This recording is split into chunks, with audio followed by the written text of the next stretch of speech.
Eh,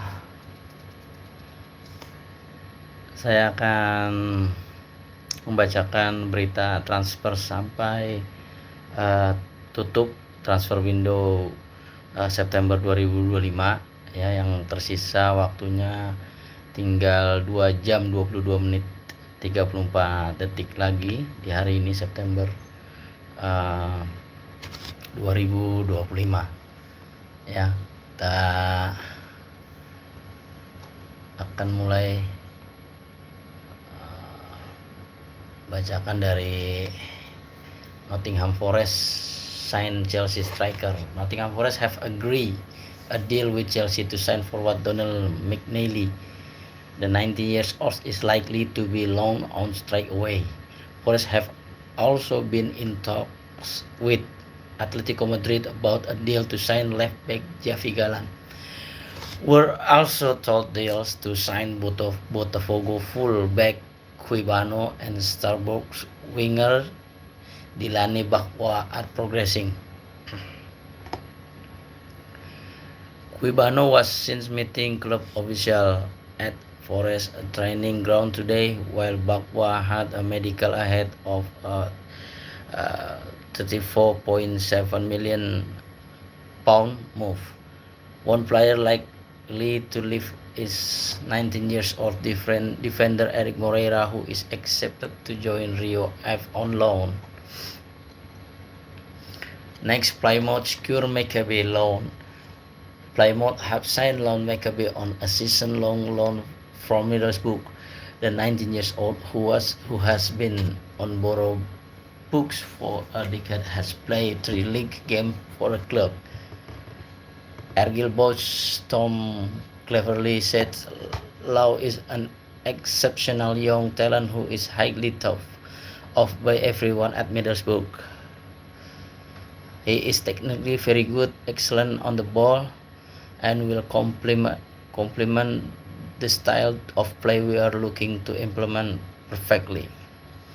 He is currently away with England under-20s, which show the talent he has at his disposal, and I look forward to working with him when he joins up with the squad after international duty. Okay, next, as Lokonga leaves Arsenal for Hamburg. Arsenal have confirmed the departure of Albert Sambi Lokonga to join Hamburg on a permanent deal. The midfielder joined the club in July 2021 and had a loan spell with Crystal Palace, Luton Town, and Sevilla during his time with the Gunners. Next, why have Man United signed Lamens?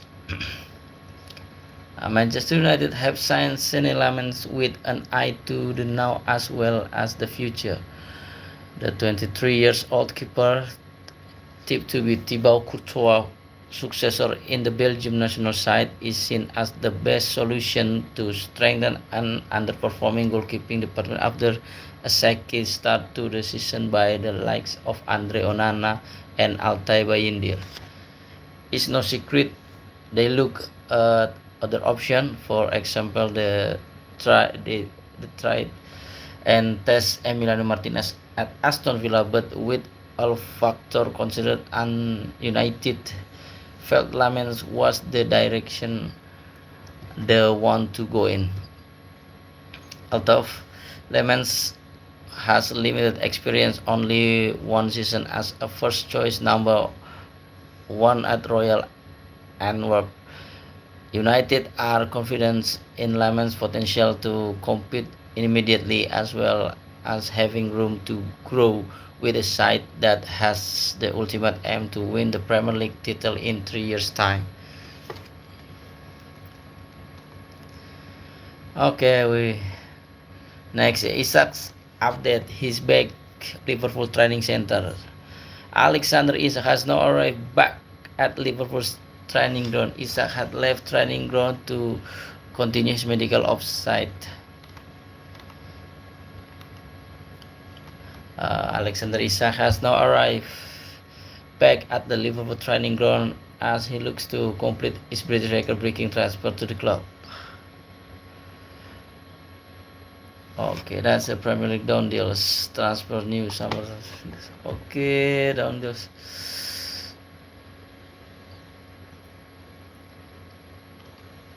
Okay, Gomez to stay at Liverpool no matter what. Joe Gomez will be staying at Liverpool this summer even if Mark Gahey completes his move to Anfield. AC Milan came in with an offer to sign the centre-back, but both sides accepted that there would not be enough time to complete a medical and do the deal once Gahey's future was decided. A number of the inquiries were rejected by Liverpool, who did not want to let him leave on loan. Bursic signed for Portsmouth. Portsmouth have completed the sign of Joe Bursic from Club Brugge for an undisclosed fee. The 25-year-old goalkeeper joined the Belgian club in January after 6 years at Stoke and 6 loan move away.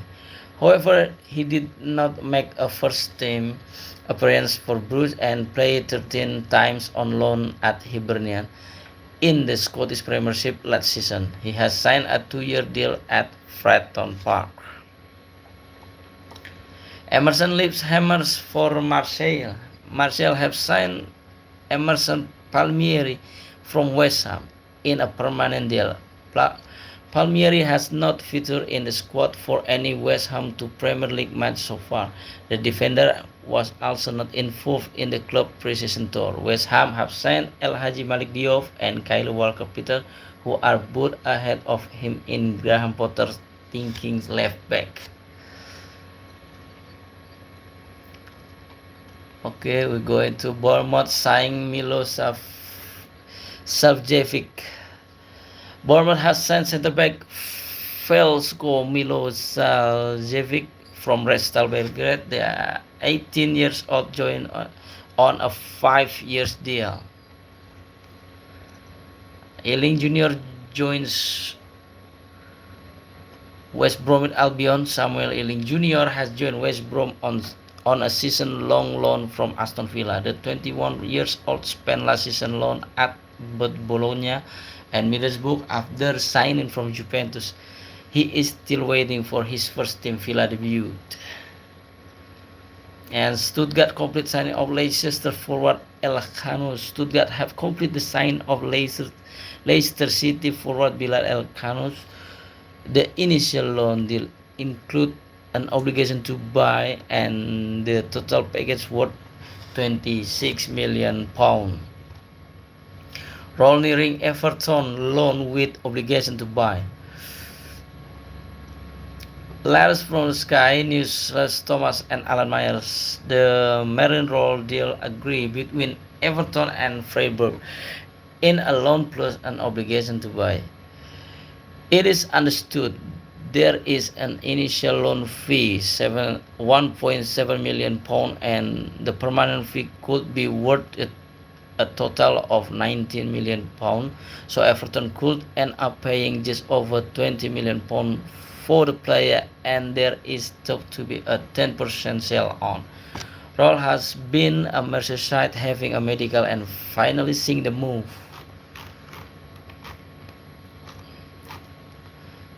Okay, the 10-day countdown is 2 hours, 13 minutes and 51 seconds. I will continue to reading the news until transfer window is closed today. Again, as the Peterborough complete signing of Chelsea youngster. Peterborough have signed Jimmy J. Morgan on a season-long loan from Chelsea. The 90-year-old plays 16 games for Gillingham in League 2 last term. Morgan told the club official website, "I'm really excited to get started. At this stage in my career, it is really important to find the right club that suits the way that I play. And after speaking to the gaffer and listening to his plans, I'm really looking forward to getting started. I want to obviously come here and score goals, but I will always give my all. I'm a passionate player. I have had a really good footballing education at both Chelsea and Southampton, and I feel this is the right time to step into League One and hopefully show what I can do. Nelson undergoing Brentford medical. Reiss Nelson is undergoing a Brentford medical now. They have agreed loan plus an option to buy with Arsenal, who have given his permission to proceed with the move. Brentford sanctioned Yon Wissa move to Newcastle early today.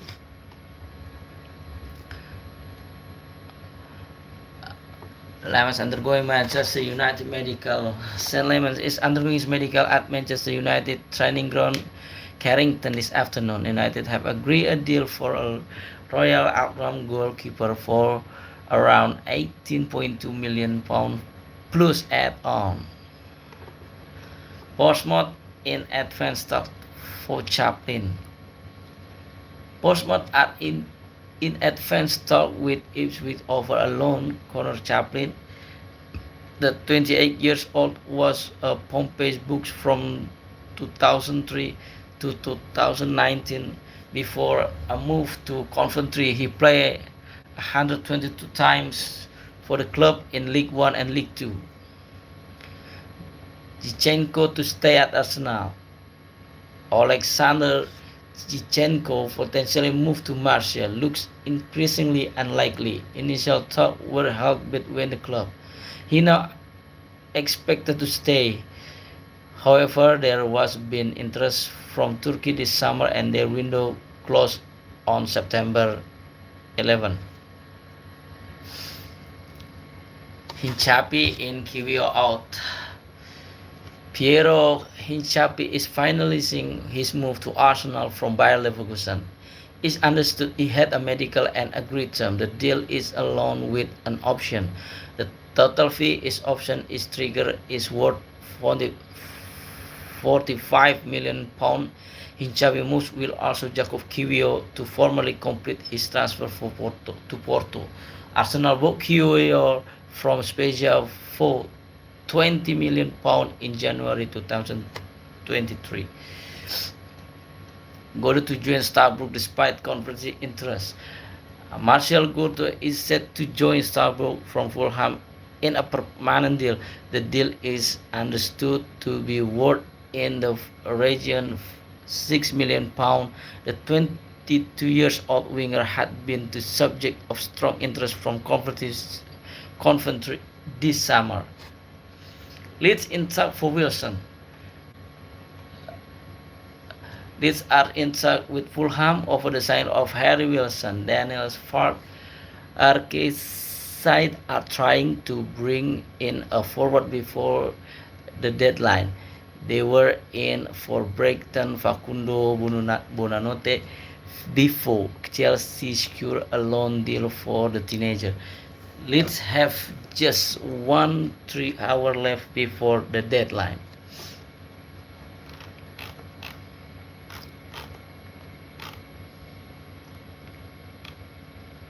As we keep waiting the news,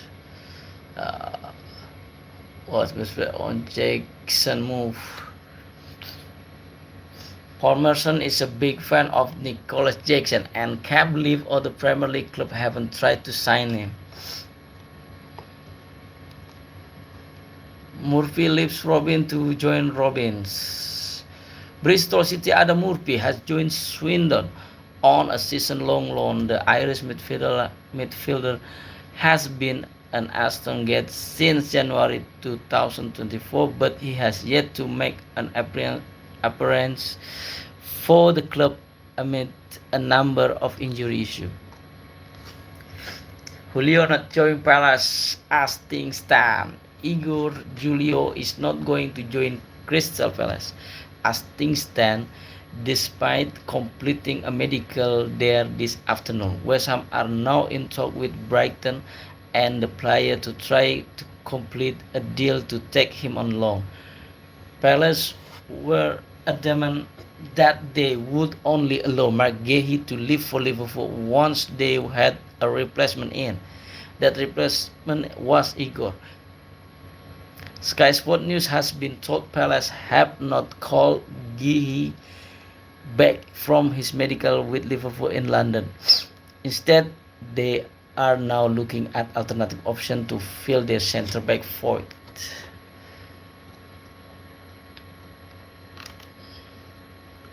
Okay, there is no news. Is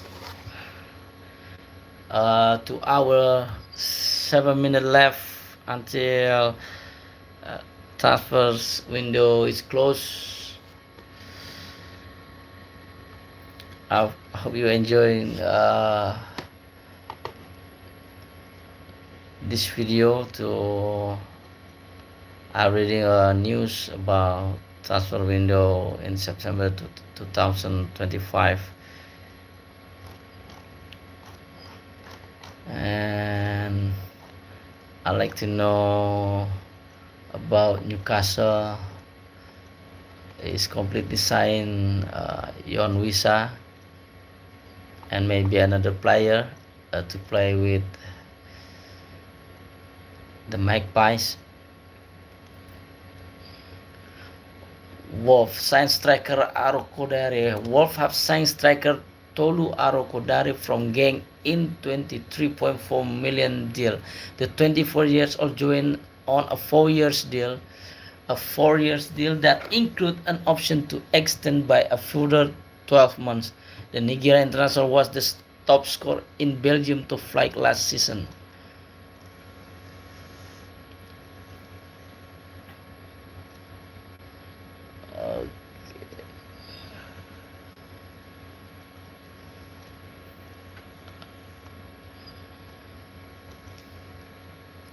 Is Igor Julio about the Super Guehi move? The Crystal Palace looking for a replacement for Guehi. He want to sign Igor Julio to replace Mark Guehi. He want to move to Liverpool.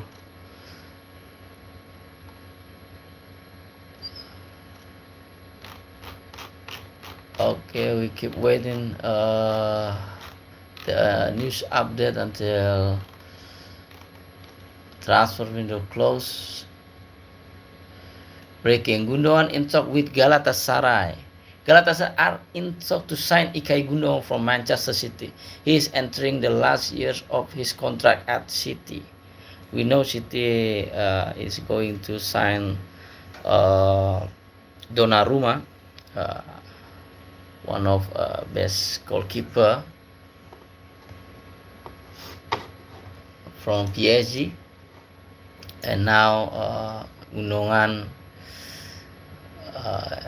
are in talk to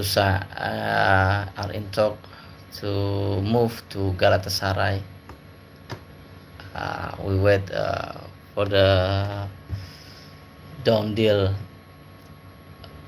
for Ilkay Gundogan, and we keep waiting the news, and I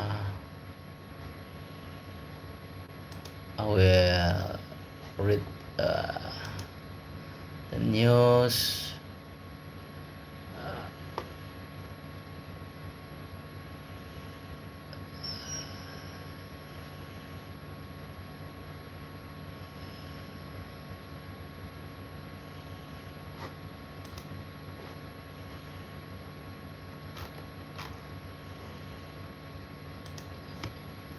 This is the deadline days until 2 hours left.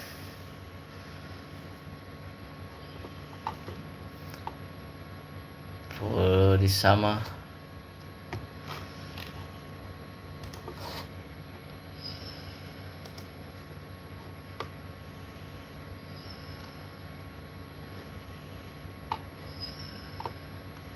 Igor Julio is not going to join Crystal Palace as things stand, despite completing a medical there this afternoon. West Ham are now in talk with Brighton and the player to try to complete a deal to take him on loan.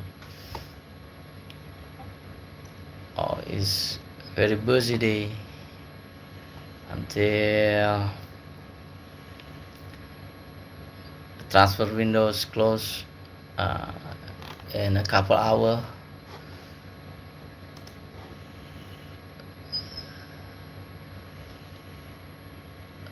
Okay, the update. Yon Wissa has completed his Newcastle medical. Wissa has agreed a 4-year contract and will move for in the region of £50 million. Welcome to the club. Congratulations for Newcastle. He complete another striker. Yesterday he signed Nick Woltemade from Germany. It should be complete the forward from or striker to Newcastle United team. Is getting tough, getting good to completely striker in the front, then replacing Isak that was moved to Liverpool to join the Liverpool.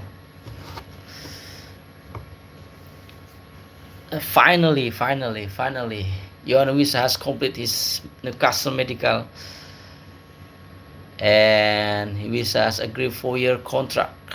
Will move for in the region of £50 million. Congratulations to Newcastle. Complete the 2 striker signs in this transfer window.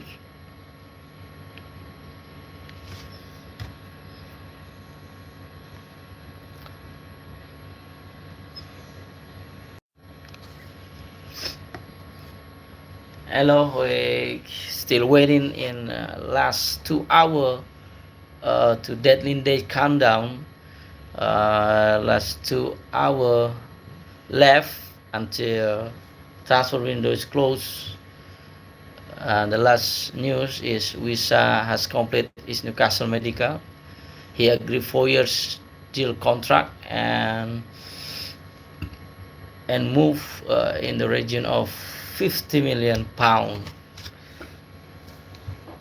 from Brentford to Newcastle United.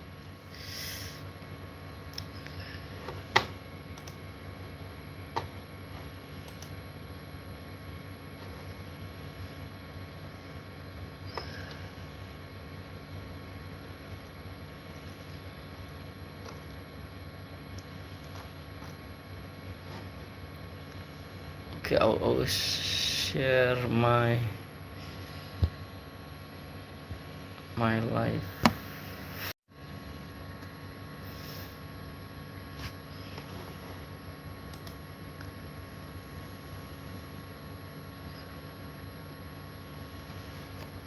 English Premier League final third press complete.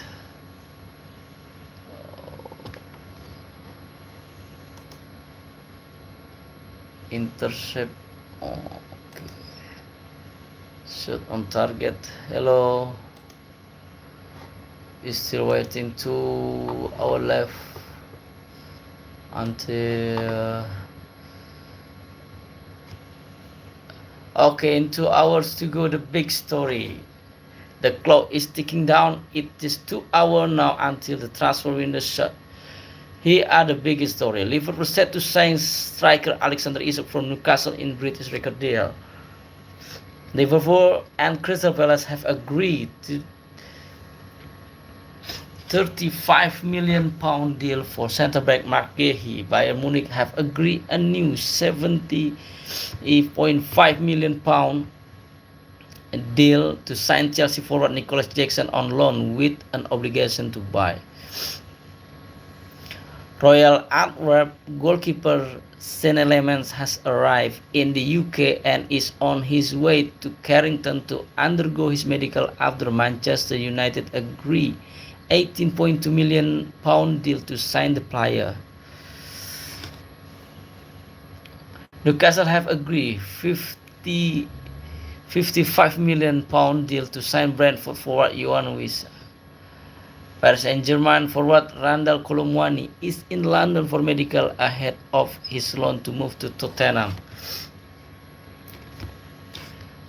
We're still waiting update until in 1 hour, a couple hour, 1 hour 57 minutes left until the transfer window shut.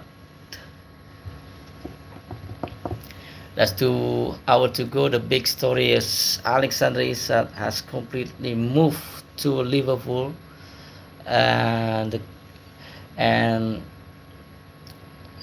the Mark Gehi from Crystal Palace have agreed 35 million pound to join Liverpool. To Bayern Munich have agreed a new 70.5 million pound to deal to sign forward Nicolas Jackson on loan with an obligation to buy. And the St. Elements complete the medical after Manchester United agree 18.2 million deal to sign the player.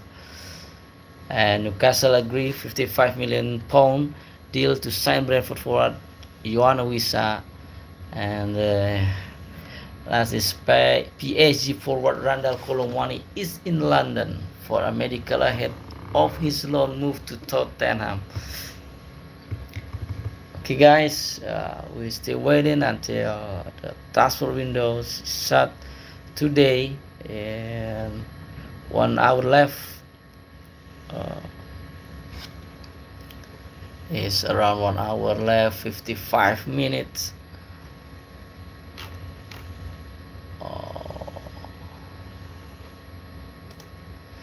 We're going to check the list.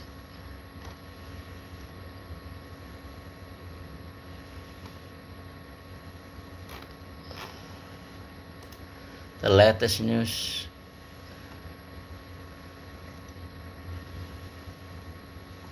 I hope Newcastle can sign another midfielder or striker. There's a rumor that Newcastle want a swap deal with Ollie Watkins and William Osula to Aston Villa.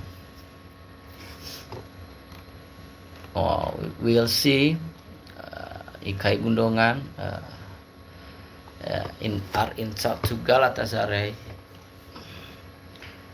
and Nicolas Jackson has completely loaned to Bayern Munich.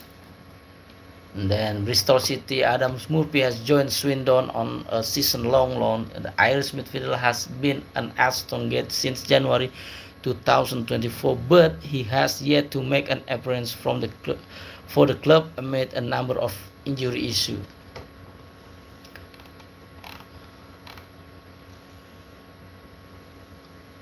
Okay, 5 minutes ago. We are still looking for news update for the transfer window. You can comment which club you want to know.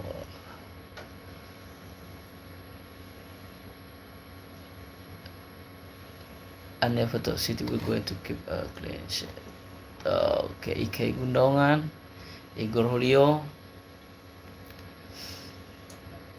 is not going to Crystal Palace and are now in talks with West Ham.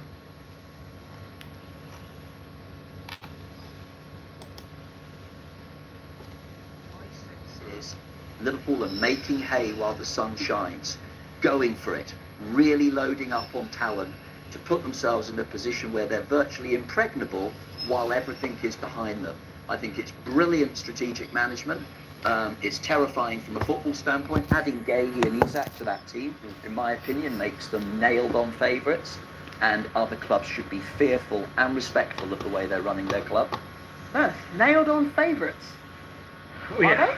Yeah, I would have thought so after yesterday as well. See, I always weigh it up when with league. You know, I bought advantage Arsenal when they went and won at Man United. Then all of a sudden they go and beat Newcastle and they beaten Arsenal. You know, for me, and they haven't even got out second gear And yet. My sense is Liverpool are making hay while the sun shines, going for it, really loading up on talent to put themselves in a position where they're virtually impregnable while everything is behind them. I think it's brilliant strategic management. It's terrifying from a football standpoint. Adding Gahey and Isak to that team, in my opinion, makes them nailed-on favourites, and other clubs should be fearful and respectful of the way they're running their club. Nailed-on favourites. Yeah. Are Yeah, I would have thought so after yesterday as well. I always weigh it up when with League. You know, I thought advantage Arsenal when they went and won at Man United. Then all of a sudden they go and beat Newcastle and they've beaten Arsenal. You know, for me, and they haven't even got out second gear yet. My sense is Liverpool are making hay while the sun shines, going for it, really loading up on talent to put themselves in a position where they're virtually impregnable while everything is behind them. I think it's brilliant strategic management. It's terrifying from a football standpoint. Adding Gahey and Isak to that team, in my opinion, makes them nailed-on favourites, and other clubs should be fearful and respectful of the way they're running their club. Nailed-on favourites. Yeah. Yeah, I would have thought so after yesterday as well. I always weigh it up when with League. You know, I thought advantage Arsenal when they went and won at Man United. Then all of a sudden they go and beat Newcastle and they've beaten Arsenal. You know, for me, and they haven't even got out second gear yet. My sense is Liverpool are making hay while the sun shines, going for it, really loading up on talent.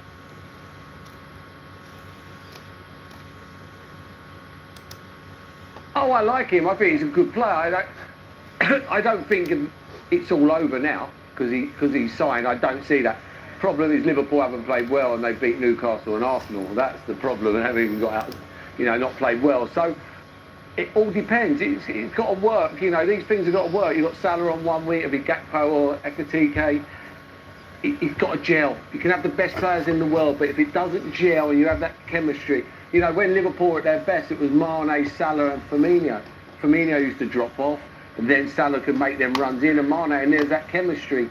So for me, and Firmino's not a £125 million player, but he was what made it all tick. So unless it gels, that time will tell. But what Slot has now, he has a lot of head scratching because he's got a lot of decisions to make with good players. Oh, I like him. I think he's a good player. I don't think it's all over. Okay, there's an update.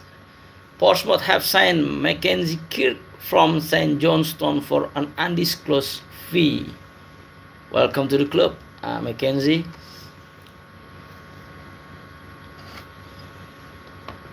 Okay, now we wait until 1 hour 49 minutes left until transfer window is closed today.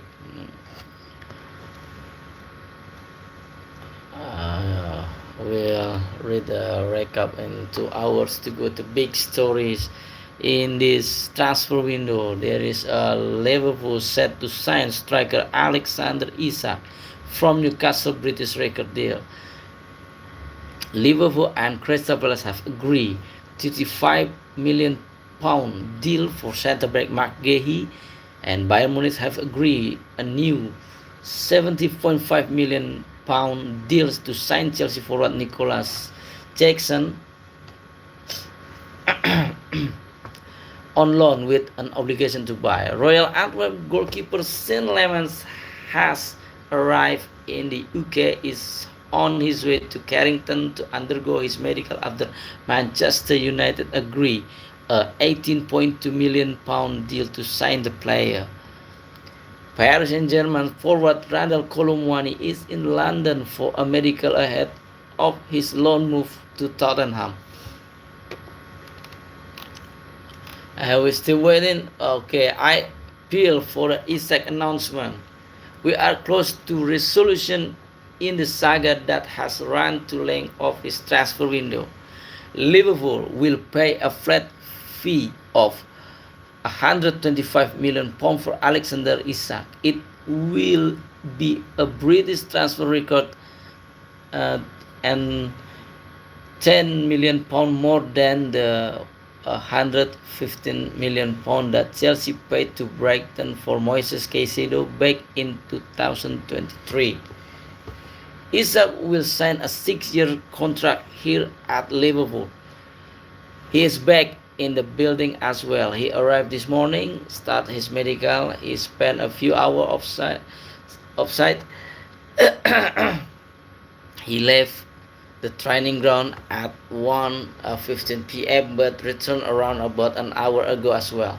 Isak is doing the usual in-house media commitment, interviews, photograph, and there's be an unveiling video, I'm sure, at some point as well. What we're waiting for is the official announcement, the official confirmation, of course, from Liverpool, but the fact that they've been able to get in another attacking option has enabled progression to be made in terms of Harvey Elliott's career and that move to Aston Villa. We await the official announcement that Isak is indeed a Liverpool player now. I spell for that. Okay, there's news update. Celtic make Fofana loan approach. Celtic have made a loan approach for Chelsea striker David Datro Fofana. The Hoops are looking to sign to striker before tonight, 11 p.m. deadline in Scotland, but the time is running out. Their attempt to sign number 1 target Kasper Dolberg and Anderlecht appear to be dwindling, with Ajax making progress in hijacking the deal. Fofana, 22 years old, is surplus to the requirements at Chelsea. The Ivory Coast international has 4 years left on his contract on Chelsea.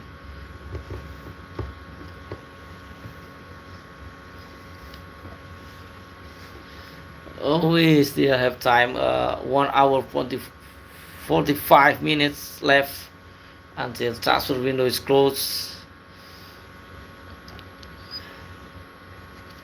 You can comment to enjoying this video, guys.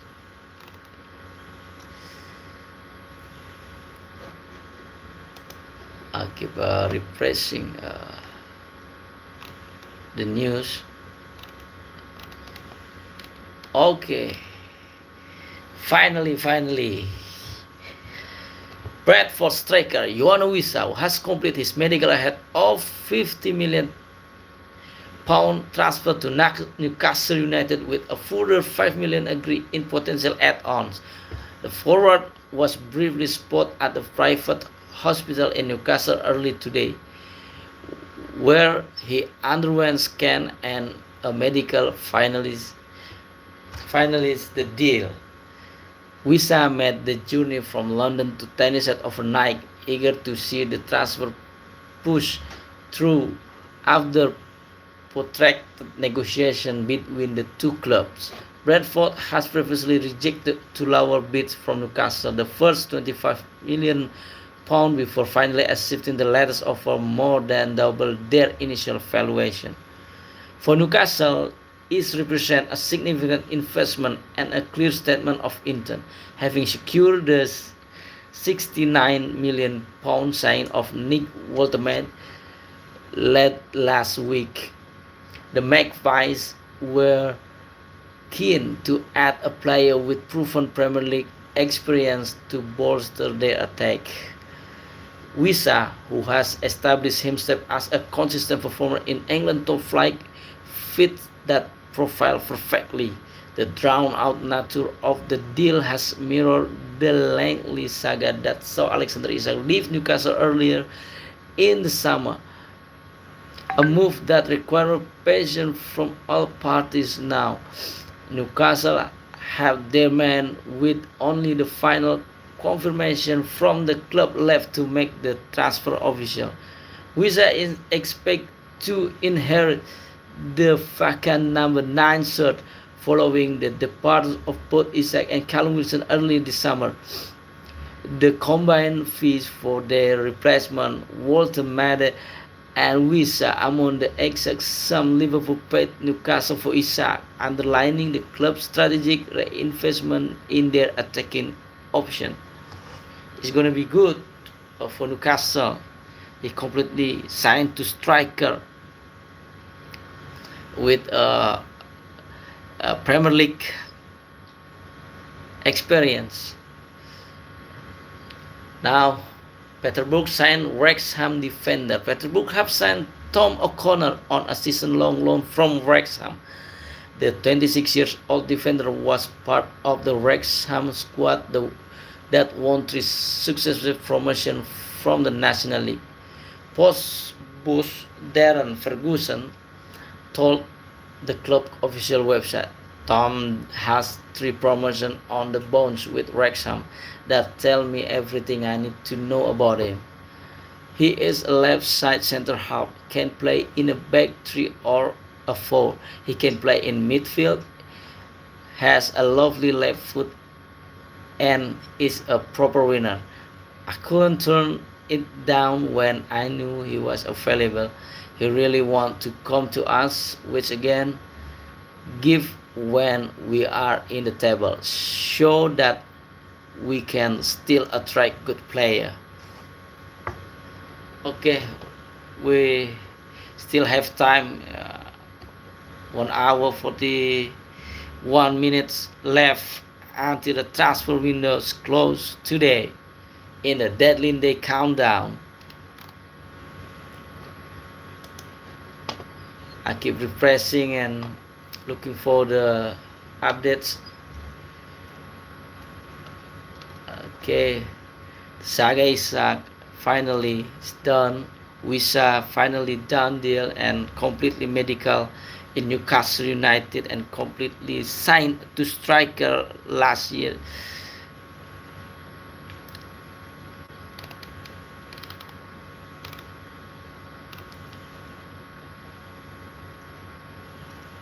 Okay, this Transfer Center Live football transfer news update and rumors.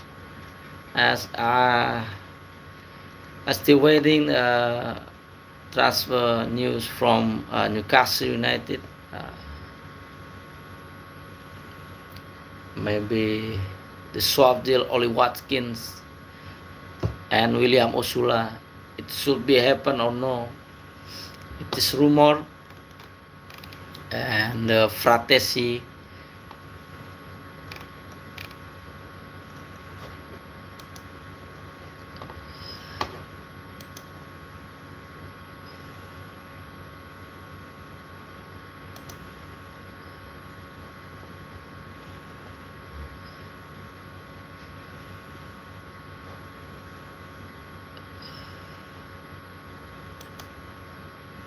Thank you for joining my live, the news update, deadline days, transfer windows.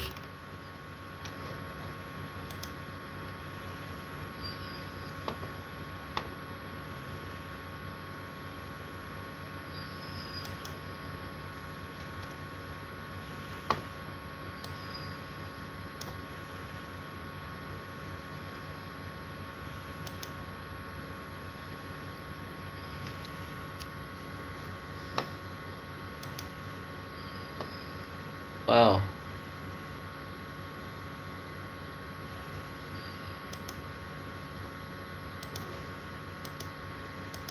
Okay, we're looking for the news updates.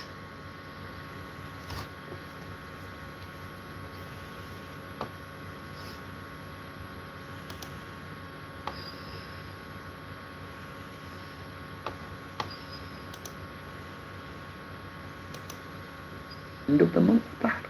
I think. What do you think about this one, Buggy? Yeah, I tend to agree. I was a little bit concerned about the room because I think he's turning 33 this week. Mm-hmm. Again, in terms of the short term, who do I back to have a more instant impact at Man United? Who do I expect to be a better leader this season? Who do I expect to be able to organise better from set pieces?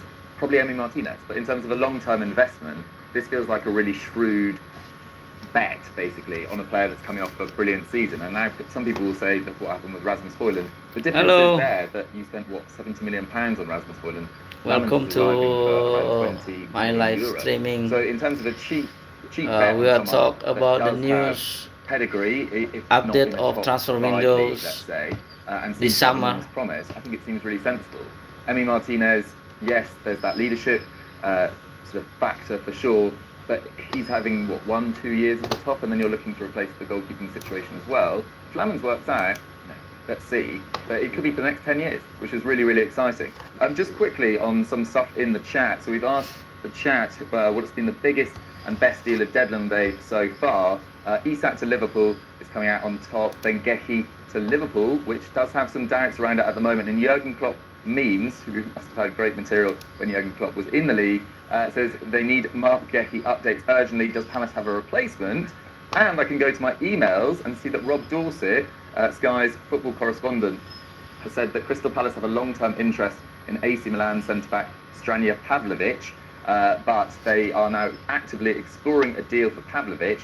You imagine that if they manage to bring in Pavlovic, Mark Gehi's deal to Liverpool would be soothed, let's say. Apparently AC Milan are also looking at Manuel Akanji, but there's been reports in the last few hours all over the internet that Inter Milan are looking at Manuel Akanji, and they're also looking at Liverpool's Joe Gomez. It doesn't feel like Joe Gomez, I would guess, would be moving We're this still window, waiting especially the with Mark news Gehi's update. future up in the air. So let's. So Milan could Is potentially be the. there is a the 1 sort of hour, triangle of Milan could end up without 36 Pavlovic, without minutes Gomez, left and until without Akanji. transfer window is closed. So it could be rough for them. But yeah, they've had a promising window aside from that. Great midfield rebuild.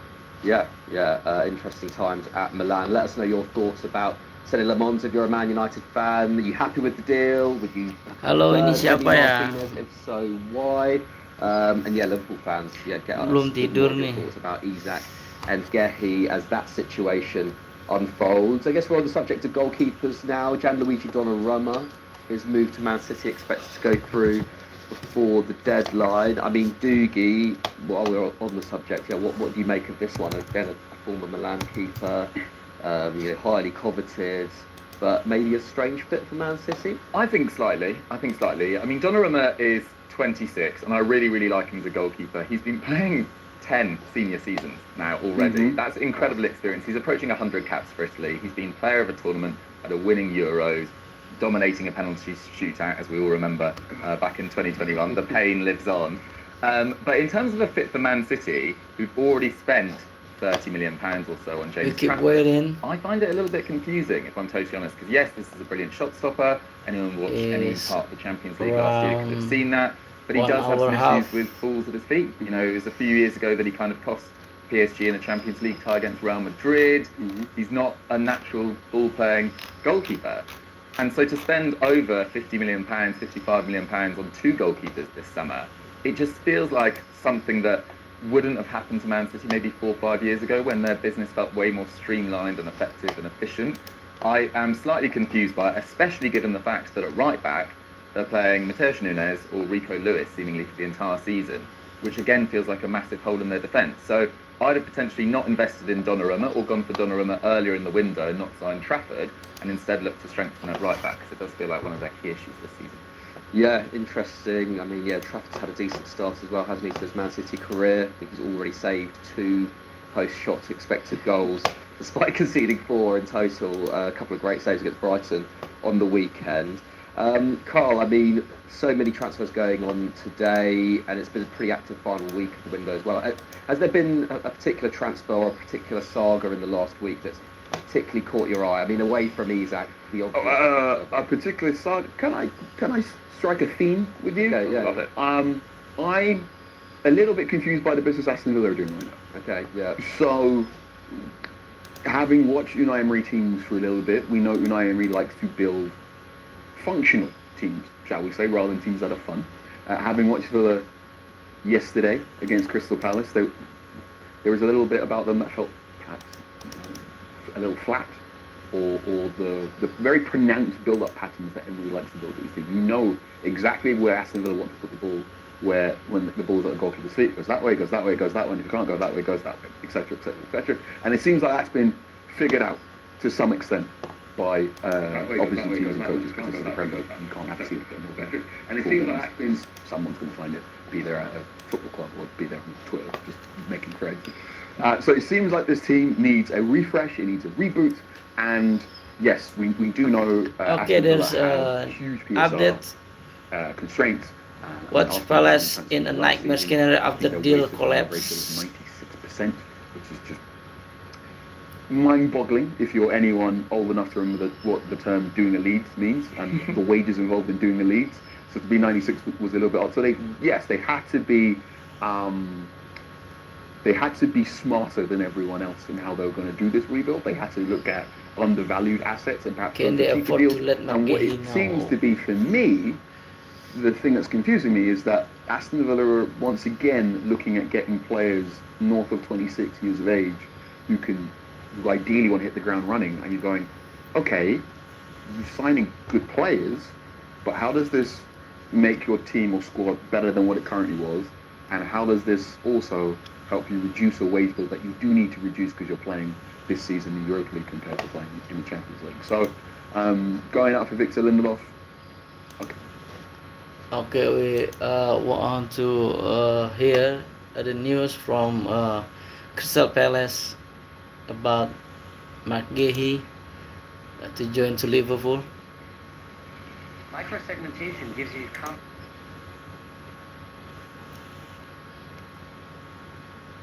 Bring us the latest on dramatic day at Crystal Palace. Can they afford to let McGahey know?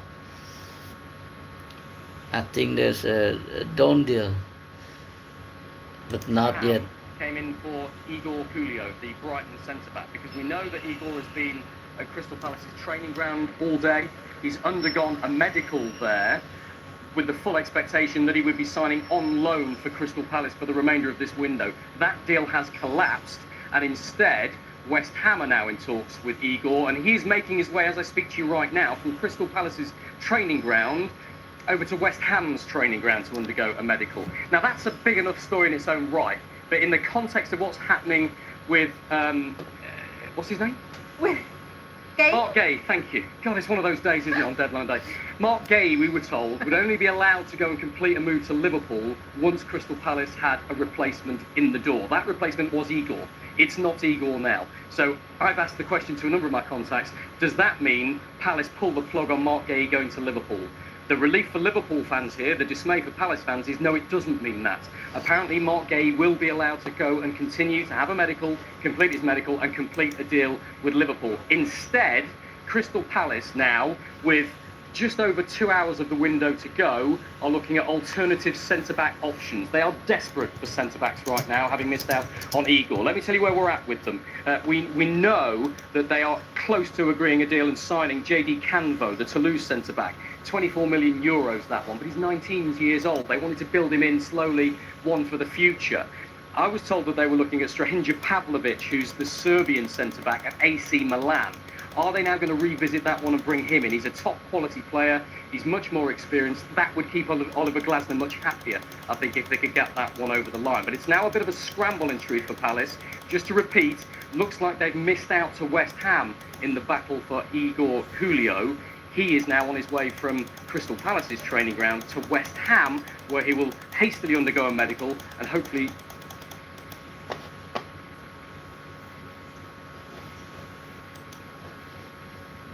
I mean, with Jadon Sancho, I mean, this will be his third loan since joining Man United back in 2021. I think he's put up double figures for goals in a league season since 2020, when he was 19 for most of the season at Dortmund, you know, when he was considered one of the 2 or 3 best young prospects in all of Europe.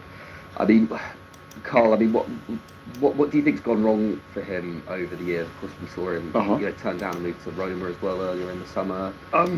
I'll, for the interest of brevity, let's keep this strictly to on the field. Yeah. Jadon Sancho, in the lead up to Euro 2020, where it looked as if he was going to, you know, he's in the England squad, he's not really getting any game time, and loads of German press is going, why is Sancho not getting any game time? And Southgate is not doing really anything there. And you're thinking, is it perhaps to do with defensive output? Or is it perhaps to do with anything other than that? And then he gets signed by Manchester United immediately in the squad for the Ukraine game. And I'm doing a job.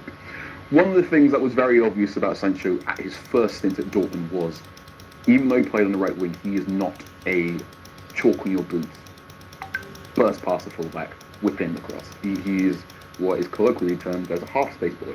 He wants to. He facilitates play. He's a sort of secondary playmaker who likes to attack the space between the fullback and your centre back and makes very, very smart decisions. He's not the biggest, he's not the quickest, but he's intuitive improvisation. Or he's just Okay, this is the update now, to be the news fastest thinker in the room, you probably have to be in a good mood. You probably have to sleep well, eat well, train well, Fulham. be really confident. And that was possible at Martial Dortmund. Godo What has also joined there at Dortmund was overlapping fullbacks. Stanbrook from Fulham in a permanent deal. The deal is understood to be worth in the region £6 million, wishing Martial Godo the best of luck as he completes a permanent move to Strasbourg. Right. Because Sancho cannot beat most fullbacks on a 1v1 dribble. He can do a lot of nutmegs and do a trick, but he does often need that distracting run. And if that distracting run doesn't work, he at least has the outball. He goes to Manchester United, and the right back, you go from your right backs being Hakimi and Thomas Nunez to your right back being Aaron Wan-Bissaka. Very, very, very, very different situation. And there is a interview Ole Gunnar Solskjaer did with Gary Neville and Roy Keane several years after he left the Manchester United job, where he explained not too long after Sancho arrived, Sancho made it clear that he preferred playing on the left now rather than playing on the right. I think that might have had something to do with the fact that United had better overlapping left backs at the time rather than right backs. Sancho goes back to Dortmund, he's playing on the right hand side again. Is his game any different? Not really. Still very much half space, very much working with those fullbacks that overlap. And I think this is always going to be an issue for Sancho in England, is can he, the environment that things needed for him to get his game off are overlapping fullbacks in particular. You want to have a team that ideally can win the ball quite high up the field, which I think there's 2 or 3 players at Aston Villa who ideally want to win the ball. It's 1 hour 25 minutes I think Morgan Rogers has a sort until of transfer young window is Dele Alli-esque closed. way of playing at number 10 that was best suited for a team that can really keep the ball high up the field and win the ball high up the field, so you can have loads of third man runs there. So, in short, Jadon Sancho's lack of explosive pace probably meant he was misdiagnosed by 2 or 3 people as he was coming over to England. The fact there were no overlapping fullbacks on the right at Manchester United caused him to play on the left hand side for a bit. I think United's form that season when Ole Gunnar Solskjaer leaves and Ralf Rangnick. Eintracht Frankfurt make a deadline day bid for Osula. Eintracht Frankfurt have made a deadline day bid for Newcastle striker William Osula. The package under discussion is around £28.5 million. Aston Villa have also inquired about Osula availability in the last 48 hours. The 22-year-old scored for the Magpies last Monday against Liverpool. There was an array of fullbacks who could offer him a little bit more, and he was okay in the Conference League, I want to say, but he's not. Unfortunately, he's not really been a player to grab games by the scruff of the neck in English football. He can garnish games, but I'm not sure if you're paying a player north of £150,000 a week, you don't really want them to garnish. You want them to dominate. Yeah, well, for sure. And you look at the fullbacks that Aston Villa have got on their books. You know, it's sort of Matty Cash at right back. Mm-hmm. They've been most Villa fans have been calling to replace for a number of years. Ian Matson might work quite well at left back, but I mean, they played together before. for Yes, sure. they have. But they also prefer Luca Dean, who's got brilliant delivery, but is not a explosive fullback. So there's going to be, it's going to be crucial that he builds relationships. I think the good thing from an Aston Villa perspective is that if Jadon Sancho is taking one of those positions, probably on the left-hand side, Morgan Rogers is as essential as possible. Who did, I thought, had a really underrated year last year. I know he got loads of credit as well, but he was phenomenal in the Champions League as well. Really instantly stepped up to that level. And if it wasn't for sort of a Jude Bellingham and even a Cole Palmer, you'd be like, England should base around their team around Morgan Rogers. He was really that exciting. Yeah, interesting times for Aston Villa. Let us know your thoughts about Aston Villa's window in the comments. We also have a new poll out about who's won the transfer window. So get involved with that. I mean, we may as well get onto that subject now, right? I mean, is it hard to look past Liverpool at this point if the Gehi deal gets over the line, or do you think Arsenal or someone further down the table? We've seen Nottingham Forest be very active recently I as mean, well. the first time you had me here, I picked Everton, didn't I? I picked Everton. Yeah. This was before, and I said I wasn't sure whether you were just trying to pick out obscure. No, I wasn't trying to be clever. I cited Ian Graham, the former recruitment genius at Liverpool, his book, How to Win the Premier League, which I would recommend to anyone who wants to look into data and recruitment.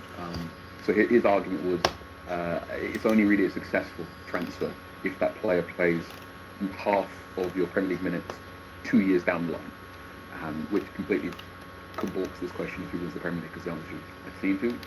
Yes. However, if you're looking at players that are likely to still be there in 2 years, I think Liverpool ticked a lot of boxes. I think I said they skipped leg day because they just went all front forward there. I know a lot of people say it's a very greedy front line there. It's a very attacking pitches. I am really interested to see how this midfield works to sort of help and also cover up the defensive frailties of that front three, front four.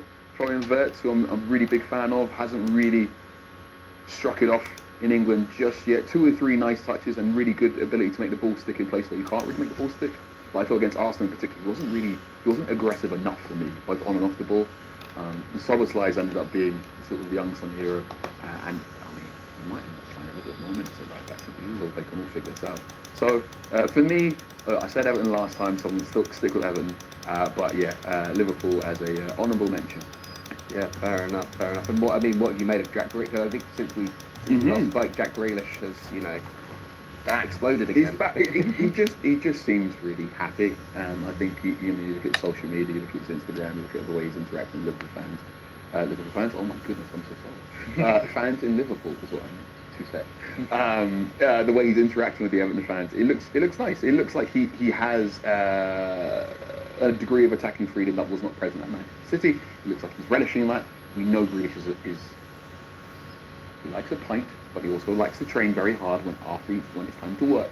And that seems to work well with David Moyes as well. And also, I mean, this is an Everton team that, under Sean Dyche last season, had very few players that could beat a man 1v1, and now they've got 3, which sometimes is enough.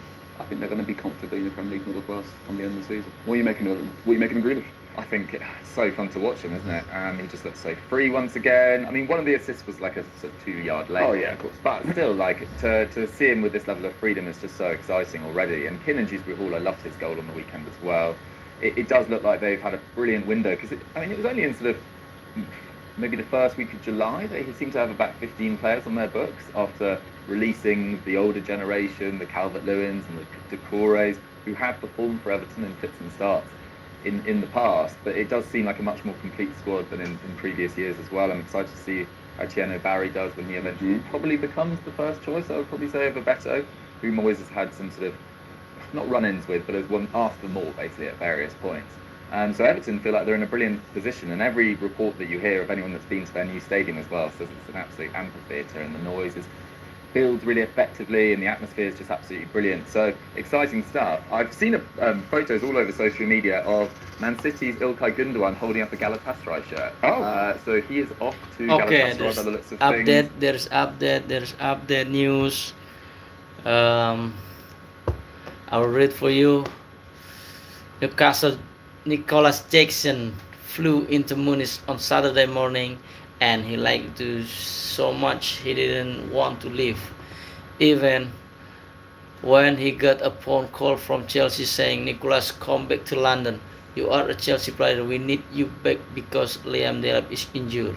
Jackson wouldn't take no phone unanswered, and they have been able to thrust out a deal. Now the sticking point was the Bayern Munich always want him on loan with just an option.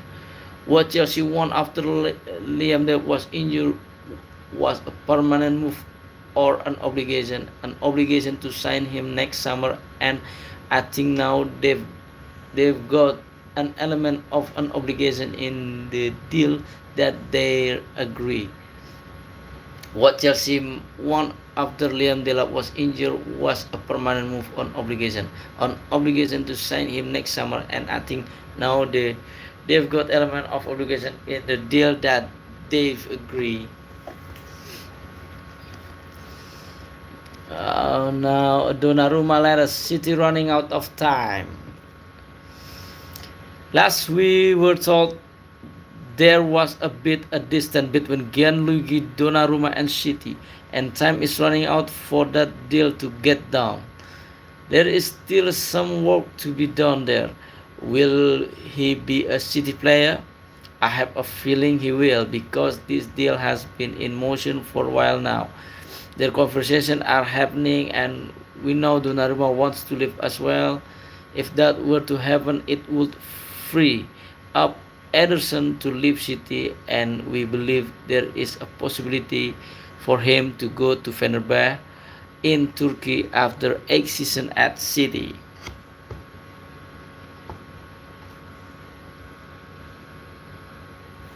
Okay, that's the update, news update. Lincoln complete double swoop. Lincoln have announced to sign ahead of the conclusion of the summer transfer window. The Eels have moved to sign midfielder Adam Rich, 32 years old, on a on a 1-year contract, and forward Justin Opikwu, 21 years old, on a season-long loan from Coventry City.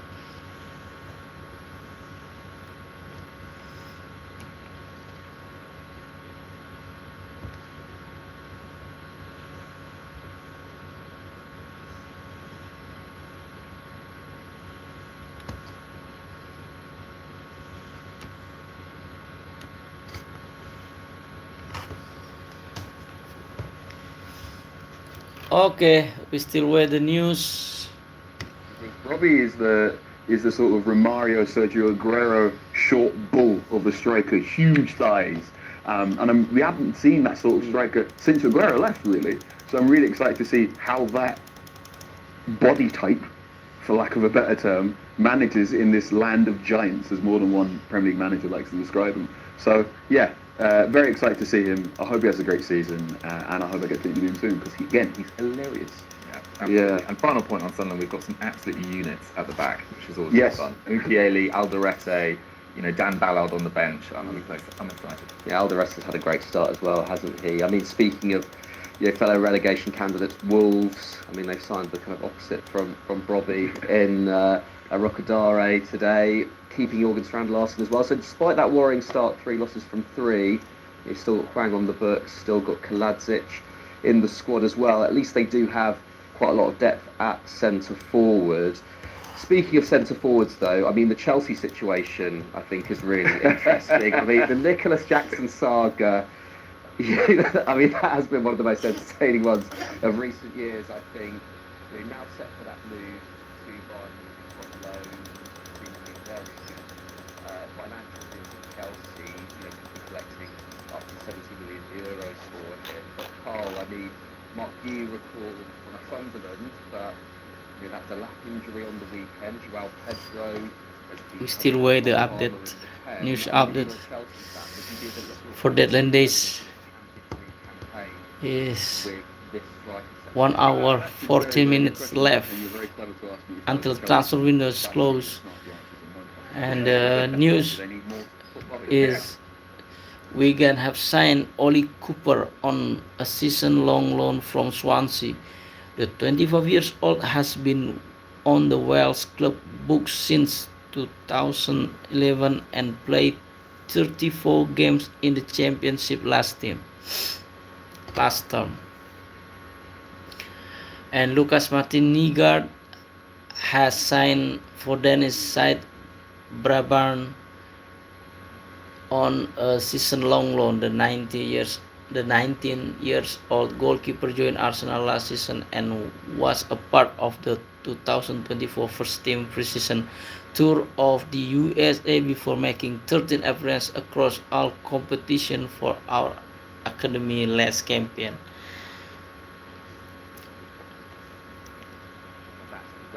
Also went, oh no, you're Harry Kane's backup. That's a very annoying place to be as a striker, because Harry Kane wants to play every single minute, every single game. Harry Kane is obsessed with goal. The fact that the fee, the deal sort of was one thing and it wasn't another thing, and now they've also got this obligation, which is great if you're a Chelsea accountant, and if you're a Bayern accountant, maybe good because if Harry Kane does eventually pass on the mark, it's great. That turns up playing too, so that's good. Thank you for watching, guys. We're still waiting the news update In the end, I think in transfer the window. is good for Nikhil Jackson. Okay, finally done deal. Finally done deal. Manchester City have deal in place for Donnarumma. Manchester City have a deal in place with PSG for Gianluigi Donnarumma, and crucially now have an agreement in principle on personal terms. City are now just finalizing a deal with Fenerbahce for the sale of Ederson. City need assurance of the Ederson deal before completing on Donnarumma. Time is running out, but caution optimism the deals will both be agreed. The Turkish window closed on September 11, and there is 1 hour 11 minutes left to get the deal done on to move the Ederson to Fenerbahce and Gianluigi Donnarumma joined to Manchester City.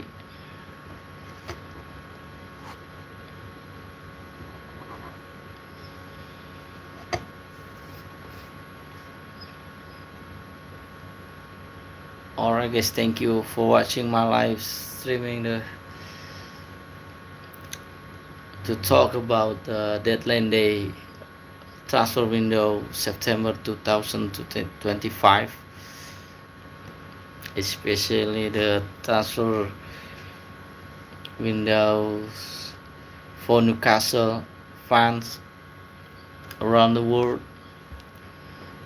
has complete signed two striker Yoane Wissa and Nick Woltemade.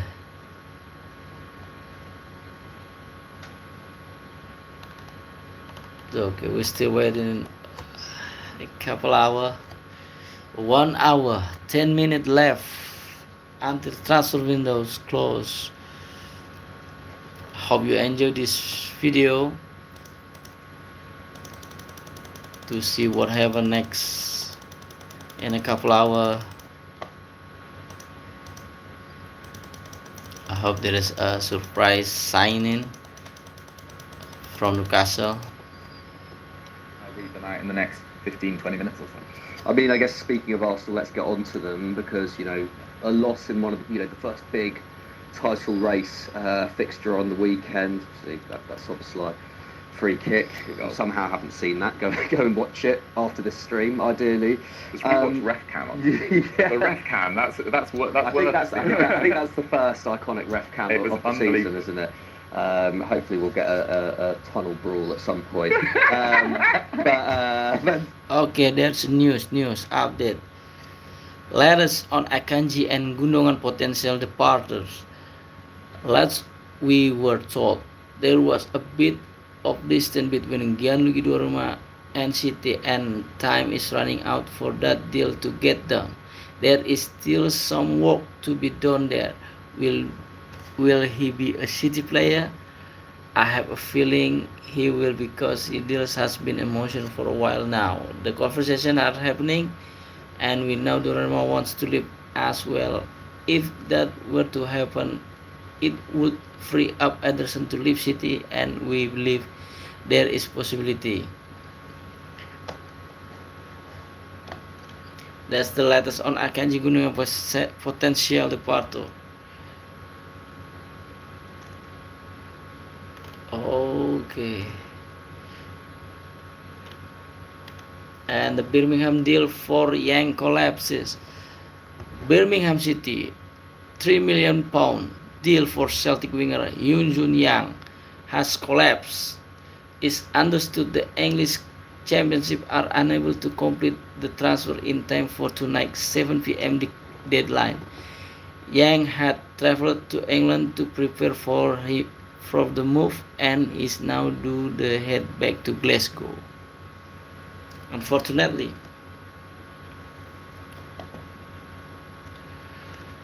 Okay, Gehi Liverpool move is jeopardy despite completing medical. Crystal Palace defender Matt Gehi proposed move to Liverpool is in jeopardy despite completing his medical, according to Athletic.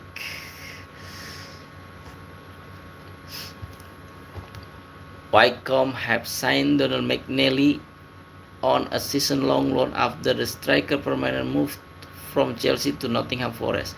The 19 years old early signed a 3-year deal at the City Ground, and Birmingham deal for young collapse.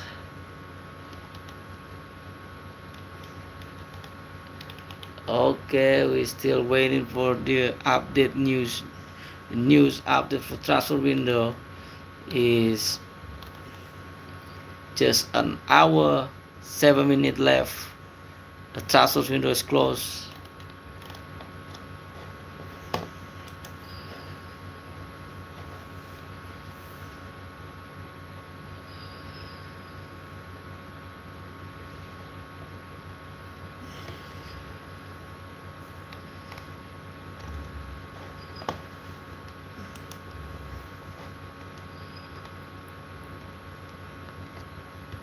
We could have a really iconic title race. And I have got so much wrong in my prediction so far this season, but me saying, or I think many people did as well, that I wasn't quite sure about Man City being back. I think it's gonna prove to be a two-horse race as it stands. I think Man City have left themselves open at right back, and potentially still too much to do in midfield, with Rodri inevitably taking a little while to get back to his best. Yeah, I mean, also you speak about Liverpool with all of that change. Man City had, a huge turnover there. Chelsea already injured. Yeah, real shame. Real shame. I mean, Carl, on that subject, I mean, have you changed your mind about any clubs where they're going to finish in the Premier League based on these first 3 games of the season, and also based on the business that's been done in the last couple of weeks? Have you changed your mind? I've called on Aston Villa, but we've already discussed that. I think your top 3 are going to be some combination of Liverpool, Arsenal, Manchester City. I think I've said the gap between the top 3 could be as short as 6 points. I thought it was going to be real. Every team has a obvious weakness or something that you want to get at. Whereas I think the interesting thing for Arsenal is, and the reason why I think Arsenal fans will probably going to come out of the heat going, you know what, actually, we're still in this, is that strength in depth of all their areas. They've addressed, to my mind, every single weakness they've had from last season. So you strengthen your left-sided attacking options and getting Eze. You strengthen your number 9 options. You've got backup for Saka. You've got a defensive midfielder now who can not only be paired really nicely with Declan Rice, but also give Declan Rice a breather if Declan Rice ever gets tired, which he never seems to do or get injured, which is fun. So the Arsenal squad is very, very nice. I'm sure if you're playing any form of football game and you are picking Arsenal, you have a bevy of options you can plug in and play regardless of whatever side of football you want. So that's good. Again, I'm right with you, Dougie, in that Pep Guardiola's going to figure out what he needs to do with Manchester City, but I think that happens perhaps after the World Cup. I was really surprised that Rodri played in the Club World Cup. I thought that was perhaps over-ambitious. Perhaps this is me. Liverpool are set to break the Premier League summer spending record with the signing of Alexander Isak. The £125 million British record deal for Isak will take Liverpool outlay to more than £446 million, eclipsing Chelsea record £434.5 million in the summer of 2023. If Liverpool get the deal for Gehi for £35 million over the line, that will take Liverpool total spend to more than £481 million. The Premier League champions have also generated £228 million in player sales. Liverpool net spend with Isak sign will be £218 million, and if they bring in Gehi, it will be £253 million. That's Liverpool to break summer spending record. Okay, Celtic agreed deal to sign Tonekti. Celtic have agreed £52 million deal to sign Hammarby winger Sebastian Tonekti. Sky Sport News revealed early today that the Hoops had made a third offer for the Tunisian international. It's understood that bid has been accepted in the last hour. The club are now in a race against time to complete the document. Personal terms are not expected to be an issue. Okay, we're still waiting.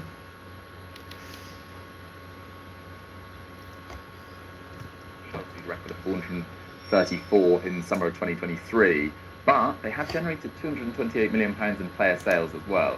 So their net spend is massive, but it's not never seen before levels, which I thought was interesting. In terms of the Gehi update, I'm looking for Gehi updates and can't see anything on the emails as it stands, but I will keep digging. Cool. Try the transfer centre. They might have something. Right, website first. We'll see.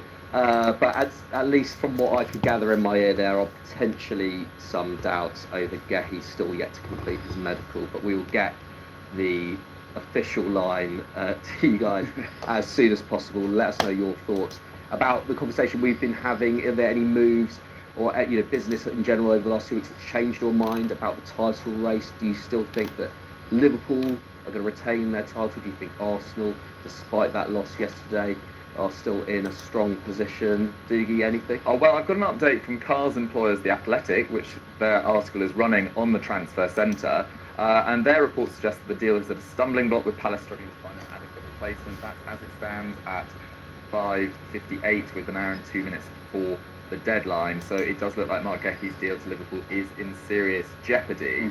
The question I wanted to ask you guys is actually Man United related, because I feel like we kind of skirted over the sort of midfield conundrum which everyone's been talking about for so long this summer. I mean, Carl, there was speculation about Carlos Baleba earlier this window that maybe felt like one more for next year. Do you think Man United have potentially made a mistake by not prioritising midfield now? Yes. Right. Do you? Okay, latest AFL deals. Ryan Love has joined Crowley on season-long loan from Cambridge. Bristol Rovers have signed Joel Cotterill on a season-long loan from Swansea and Stephen Negru on a season-long loan from Oxford. Reading have signed Sean Patton from Derry City for an undisclosed fee. Cambridge have signed Adamayor on loan from Millwall until the end of the season. Finn Barbrook has joined Lincoln on a season-long loan from Ipswich. Everyone gets injured, including Andy Herrera. Okay, with just 59 minutes left until transfer window is closed today. Midfielders, I think, is a very fair assessment. And when they do buy central 1 hour midfielders, they until very transfer rarely window is buy them. closed. They buy them in sort of silo signings with very little thought. We can make a consideration as to how recap they interact with the other central midfielders. This in is the end of the caused video. loads of money, well, not enough money to be spent, and also the money has been spent. A lot of the players just haven't been able to show off their best abilities. The way Amorim wants his central midfielders to play, as we've seen at Man United and we've seen at Sporting CP, is they have to be out of possession, Simeone-esque, shall we say. Right, so they need to be really robust out of possession. They're primarily chosen for the athleticism and their tackling ability. They've got to be good in the air. They've got to be good at marshalling large areas of space. They've got to be able to win the ball high up the field, and also when they're retreating. They also, if possible, as a stretch goal, need to be good at long passing to hit the ball into the channels where your wing backs and your number 10s are going for. You say all this, can you name you any United midfielder right now who ticks those boxes? Exactly. Really. Yeah. In So that this is a yeah. problem for United. Are you surprised then that there wasn't a plan B to the Labour and that so much was put towards signing Sesko when in theory United have a number of players who can at least deputise a centre forward. Hoyland didn't necessarily have to leave despite that form for the season last year. He wanted to stay at the club until that Napoli deal got done. I am not surprised that Manchester United didn't buy a central midfielder, because I've been covering Manchester United for 5 years now, and I know that Manchester United are very good at buying central midfielders. I am disappointed that they've not bought a central midfielder, and I think their lack of central midfield purchase is perhaps the one biggest exclamation mark headline or whatnot. I think that will be the difference between them finishing perhaps in the Conference League places, or perhaps pushing towards the Champions League places. I think while I certainly got excited to find out Manchester United were having contact with Baleba via intermediaries, that always seemed a little bit fanciful, if only because, I mean, Brighton had sold Moses Caicedo to Chelsea for 110 million. And I didn't think Baleba would get sold for anything cheaper. Whether or not that's true, they should or not. Now, West Ham in talk to sign Disasi on loan. West Ham are in talk with Chelsea to sign Axel Disasi on loan. It should be complete in a couple minutes. Who knows? We still wait. For this position, and based on the type of midfield or the type of striker that they want, here are the type of players they should look at. So we looked at striker, we looked at defensive midfield. I also looked at, goalkeeper. I looked at goalkeeper as well, and I created a list of central midfielders that would suit Amrin's system. Of course, Baleba was number one, but there were other players in there. I mean, there was Lamine Kamara, there's Lucien Agume, there was Stiller, there were statues gone to Leeds. There's Javi Guerrero at Valencia. There's Elliot Anderson, who's at Nottingham Forest. Yes, okay. I can totally understand Manchester United recruiting team with someone going, we didn't have the 100 million, so we're going to kick it down the road until next summer, where Casemiro will probably leave at the expiry of his contract, and they will have more money to buy Baleba.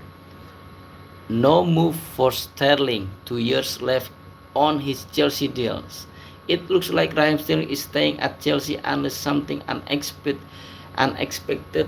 and dramatic happen in the final hour of the window. Time has almost run out for Chelsea to present Sterling with an opportunity which would lead to him moving today. Sterling has 2 years left on his Chelsea contract, and with his family settled in London, I think his preference would have been to move not too far away. I think it was up to Chelsea to put present Sterling with opportunities he could consider bearing in mind. The impact that it could have on his family and his career. I don't know what's been put in front of him, but I think it's fair to assume now that he will still be a Chelsea player tomorrow. He's still ambitious, and that underlined by the fact that in the past he has passed on opportunities to play in Saudi Arabia and MLS. Major League Soccer in America. Why is Julio the man for West Ham? Ever since Aguerd was out of the squad against Nottingham Forest, they've been in the market for a centre back. Charlie Cresswell has something they tried to get over the line from Toulouse, but it didn't quite come off.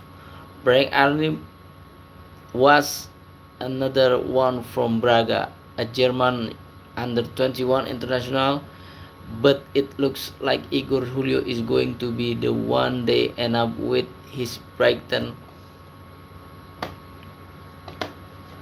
fifth choice center back, and he needs the minutes. He didn't know if we was going to get them at Crystal Palace with them attempting to bring in more than one defender. Okay, still didn't. Sterling would have won player of the tournament because he was phenomenal that tournament. It was remarkable, and it feels like, I think his son is in Arsenal's academy, so I don't think he wants to leave London, which is totally fair enough. You want to stay close to your family. He seemed like he was close to a move to Fulham, but Carve's reporting, he's got 2 years left on his deal at Chelsea, family settled in London, so his preference would have been to stay in London, but Fulham look like they're signing.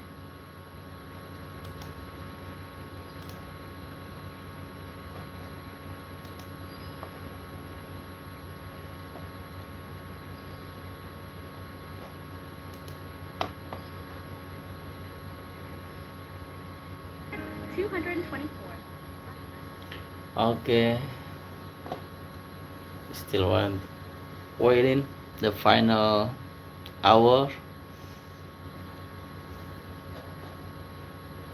until the transfer window is closed. Gay to leave for Liverpool, despite the collapse of this deal to sign Igor Julio. Now, there's some conjecture about that. Other 53 people are minutes reporting different left. things. I can only tell you what I'm being told. Guys, And the reason I'm being told that is that it's been explained to me Crystal Palace's owners and the bosses will not allow Mark Gay to leave for nothing next summer. It's pretty clear he doesn't want to sign a new contract. He's in the final year of his existing deal. There is a £35 million fee on the table, which Crystal Palace don't want to walk away from.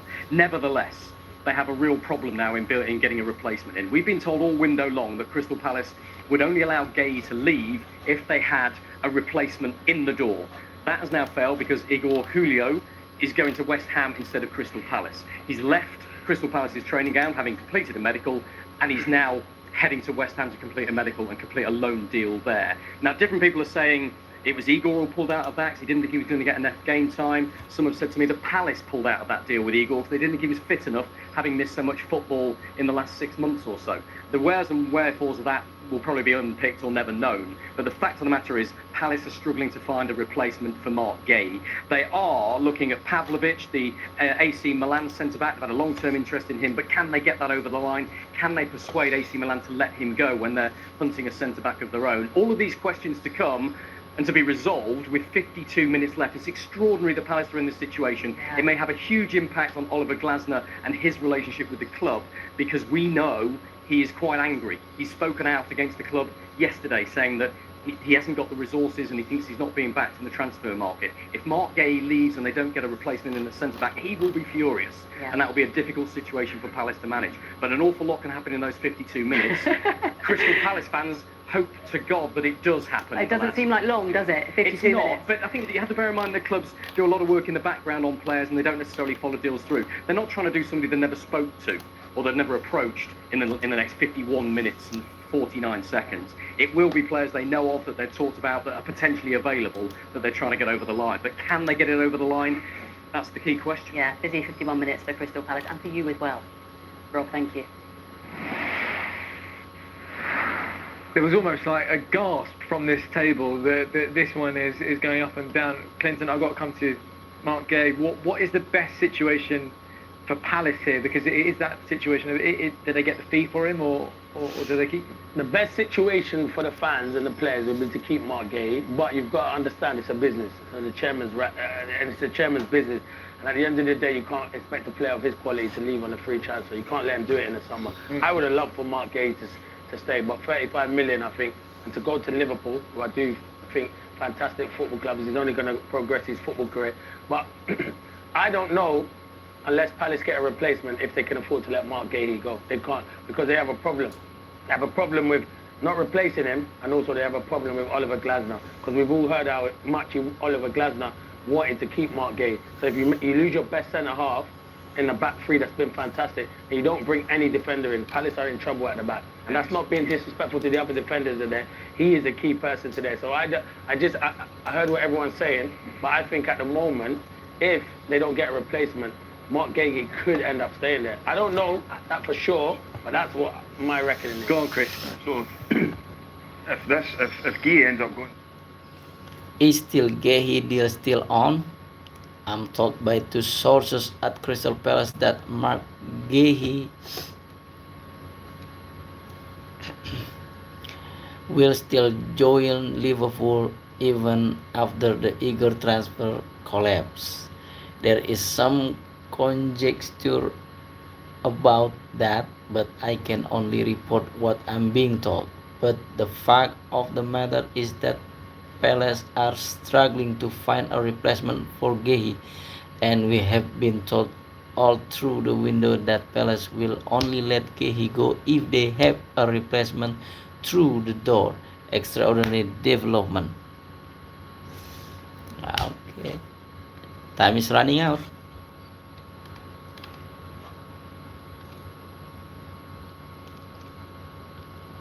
Swansea pushing to sign Benson. Swansea City are trying to sign Burnley winger Manuel Benson after his move to Celtic fell through. The Hoops had agreed on a loan deal for the Angola international, and he was due to travel to Glasgow.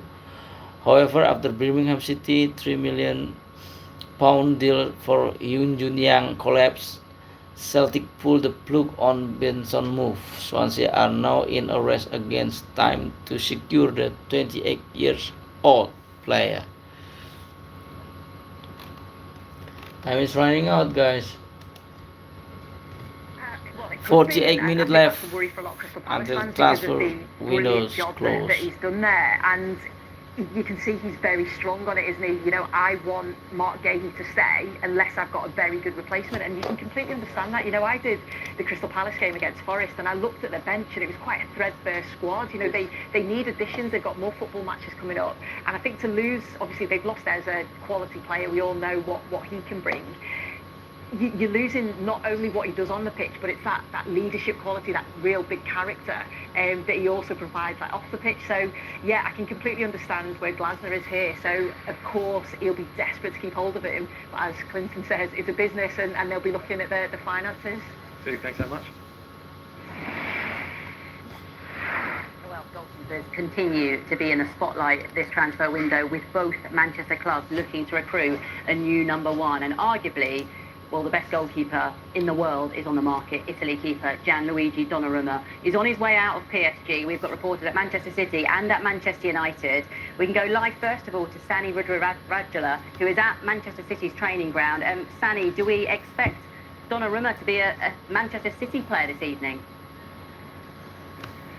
Yeah, well, the deal is getting closer. We know that in principle a deal's been agreed, and also in principle now personal terms have also been agreed with Gianluigi Donnarumma. He's still only 26 years old, even though he's had 10 years now playing professionally, since 16 years old at AC Milan.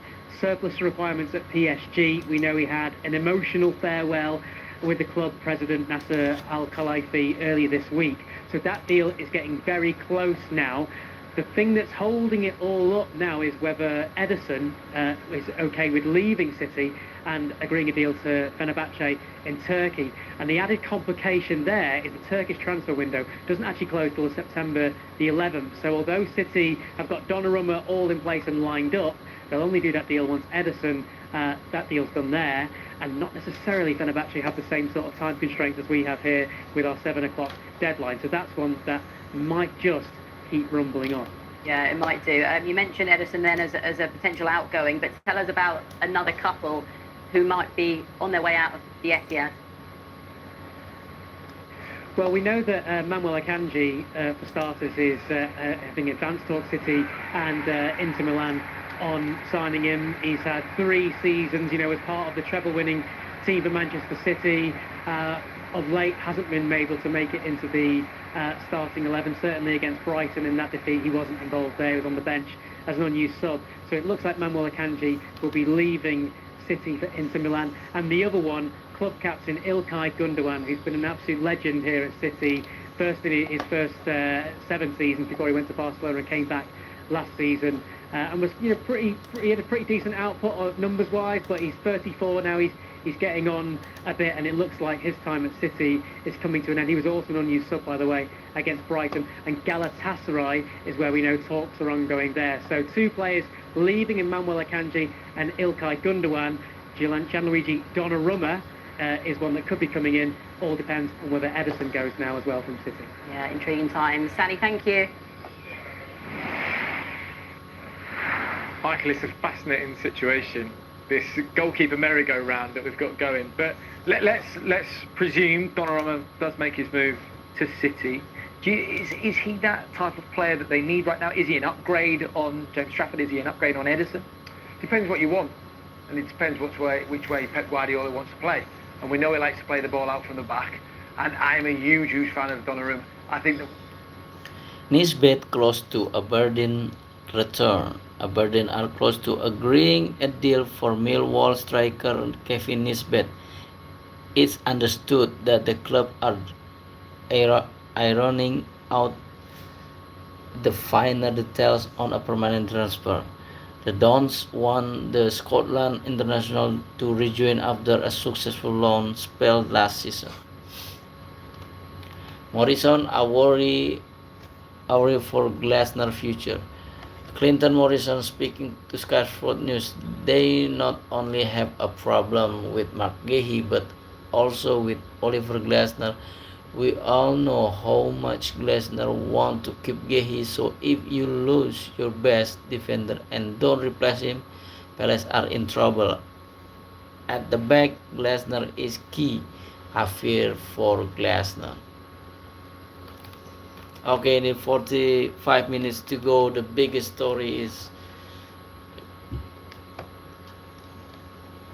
Liverpool set to sign striker Alexander Isak for Newcastle in British record deal. Liverpool and Crystal Palace have agreed £35 million deal for centre-back Mark Gehi, but report suggests the deal is in jeopardy. Bayern Munich have agreed a new £70.5 million deal to sign Chelsea forward Nicolas Jackson on loan with an obligation to buy.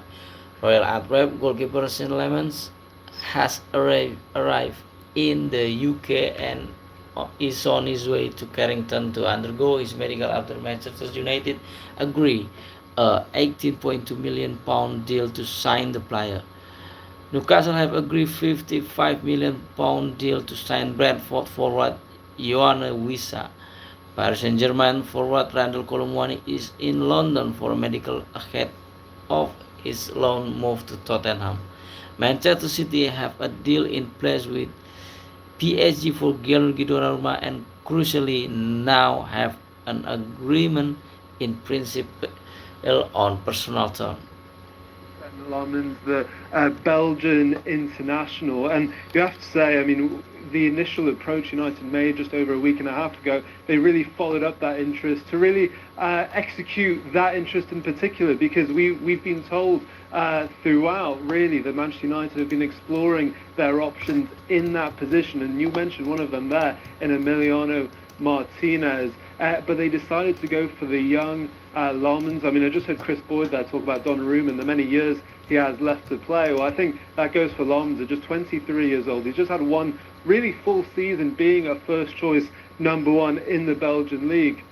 And clearly Manchester United feel he is the right person to really contend with the goalkeeping department of Andre Onana and Altay Bayindir. Not expecting this to go down to the wire. I think United will hopefully get this done well before the deadline, just waiting for that official confirmation, and we'll keep you posted on that. But in terms of Onana and Bayindir's future, no goalkeeper is expected to leave the club today, Emma, but what will be interesting is in the next week or so, we understand that if there is an offer for the likes of Onana or Bayindir, Manchester United will consider it, and you'd expect that they will consider their positions as well. When you think Onana came into the season as the number one, he's been dropped for the last two games with Bayindir coming in goal, but both goalkeepers have really failed to convince so far this season. But I think it's been an impactful deadline day is probably the right word to use for Manchester United, because going into it there were a lot of question marks over the departures they were trying to sort out. The likes of Anthony, he's on his way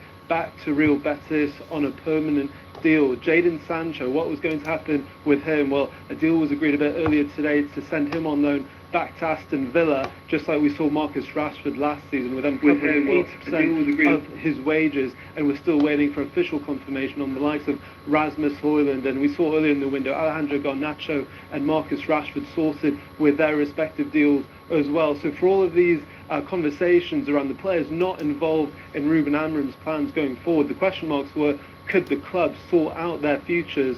And other than Tyrell Malacia, it looks like they have done so, which I think in the boardrooms they'll be pretty happy. They've either got some good wages off the wage bill or some respectable fees back into the club. So look, Lemans looks like he will be coming into the club. I've not had any reason to doubt that, just waiting official confirmation. As a 23-year-old, he will be expected to compete for that number one jersey going into the season after the international break. Dan, impactful is the word. Thank you. Plenty of deals to tell you about in the EFL, and still some to do with less than 40 minutes on the clock now. Swansea are trying to sign the Burnley midfielder Manuel Benson after his move to Celtic fell through. Celtic had agreed a loan deal for the Angola international and he was due to travel to Glasgow. However, there was a knock-on effect here. After Birmingham City's £3 million deal for Hyunjin Yang collapsed, Celtic then pulled the plug on the Benson move. Swansea now in a race against time to secure the 28-year-old with less than 40 minutes on the clock, as I mentioned. Birmingham, though, still hopeful of signing Patrick Roberts today. There could be 3 deadline day signings at Portsmouth. They brought in Joseph Bursic from Club Brugge. He's a goalkeeper and has agreed a 2-year deal. Striker Mackenzie Kirk has moved from St Johnstone for an undisclosed fee. And the one that Portsmouth fans are very excited about today, they're closing in on re-signing Connor Chaplin on a season-long loan from Ipswich. Done deal as well to tell you about at Sheffield United. They've had a poor start to the season, haven't they? But have added to their squad this deadline day with the signing of Chidozie Ogbeni from Ipswich on a season-long loan. He's their second signing of the day, actually, after Alex Matos moved from Chelsea on a permanent. And in League One, bottom of the table, Peterborough have made 3 loan signings. Forward Jimmy J Morgan has come in from Chelsea, and they've brought in 2 from Wrexham, Tom O'Connor and Jacob Mendy. Thanks, Dave. Right, next, we're going to find out whether Nicholas Jackson is close to joining at Bayern Munich. Just a day after, of course, it looked like he was off.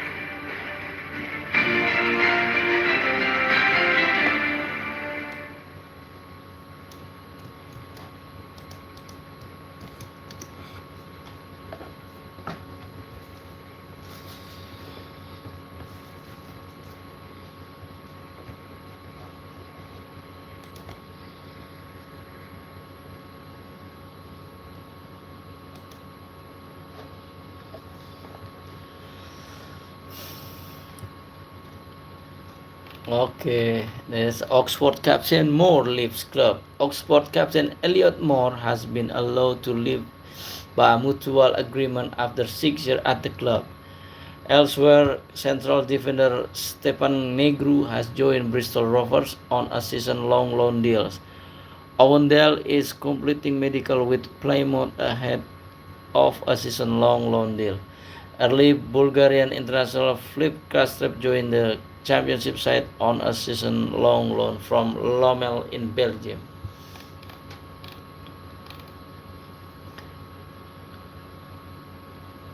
Spurs has reached agreement with PSG to send Randall Colomwani on loan. Michael Bridge has the latest.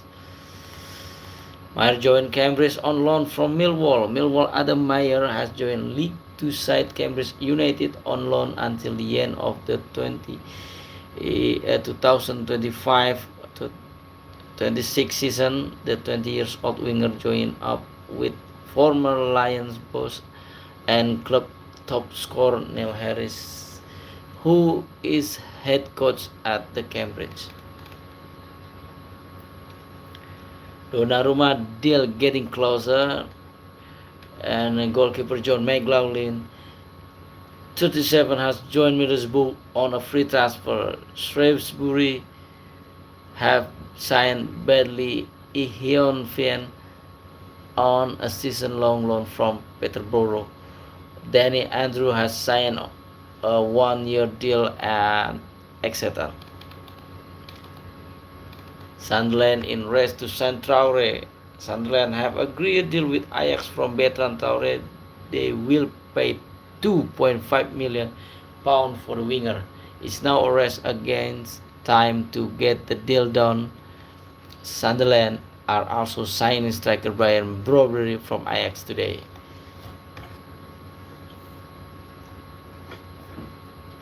Gehi deals hang in the balance. With about half an hour to go before the deadline, Mark Gehi moved to Liverpool hang in the balance. Sky Sport News has been told by two separate sources that Palace will not cancel the deal at this late stage. The Palace captain has undergone a medical with Liverpool and a deal in place.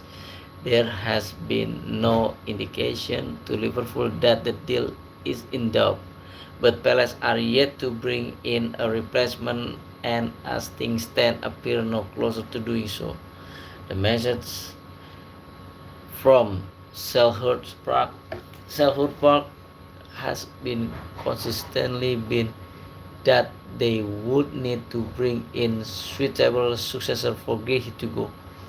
Palace chairman Stephen Paris has gone on record to say Palace may be happy to sell Gehi if he doesn't sign a contract, as he has entered the final year of his deal. Oliver Glasner has said on numerous times over the past week that Gehi is irreplaceable, irreplaceable, irreplaceable at this late stage of the window and that he has to stay. Palace could in the theory still cash in on Gehi in the winter transfer window, but it is unlikely they would be able to generate £35 million fee Liverpool have committed to. If Gehi is sold without an adequate replacement, they risk leaving their head coach short ahead of their first season in Europe.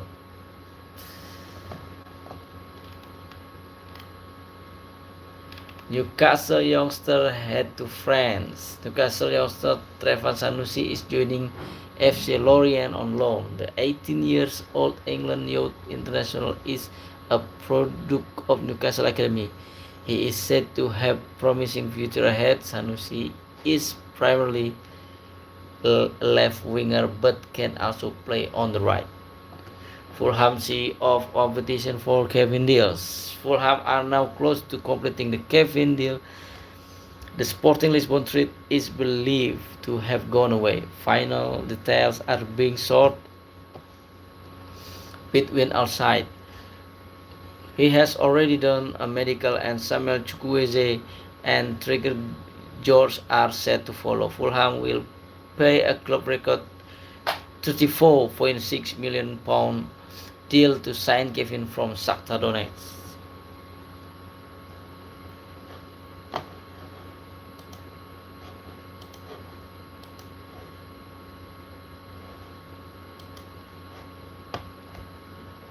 Is staying at Chelsea unless something really dramatic and unexpected happens in the next 32 minutes. Time's almost run out for Chelsea to present Sterling with an opportunity which would lead to him moving today. He's got 2 years left on his contract, and bearing in mind his family is settled in London, I think his preference would have been to not to move too far away from his base.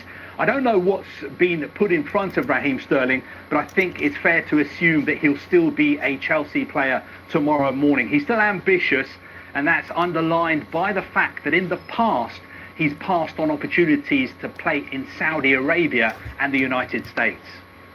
Carver, thank you.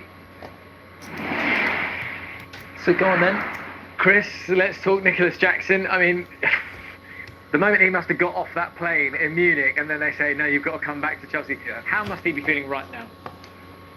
It's football. I mean, it can happen. Obviously the injury to Liam Delap at the weekend is cause for Chelsea to try and bring him back. But they've done it now. Yeah, that's what I'm saying. But they also try to. But I mean, the deal's obviously done now. But when you look at you're there, you've done your medical, and you just want to get it signed, don't you? I mean, Bayern Munich, huge football club. Obviously, didn't see if there was going to be any future for him at Chelsea. I'm actually surprised in a way though, because I know he might not be everyone's cup of tea, but Jackson can finish. Nicholas, he gets himself into positions, and once again, I'll say it, there's not a lot of number 9s going about that can score goals, and you just never know. And when you're going to need them, obviously Chelsea with Champions League football as well, so it's going to be a long season. They will fancy themselves to challenge for the Premier League as well. So I'm a little bit surprised about that one.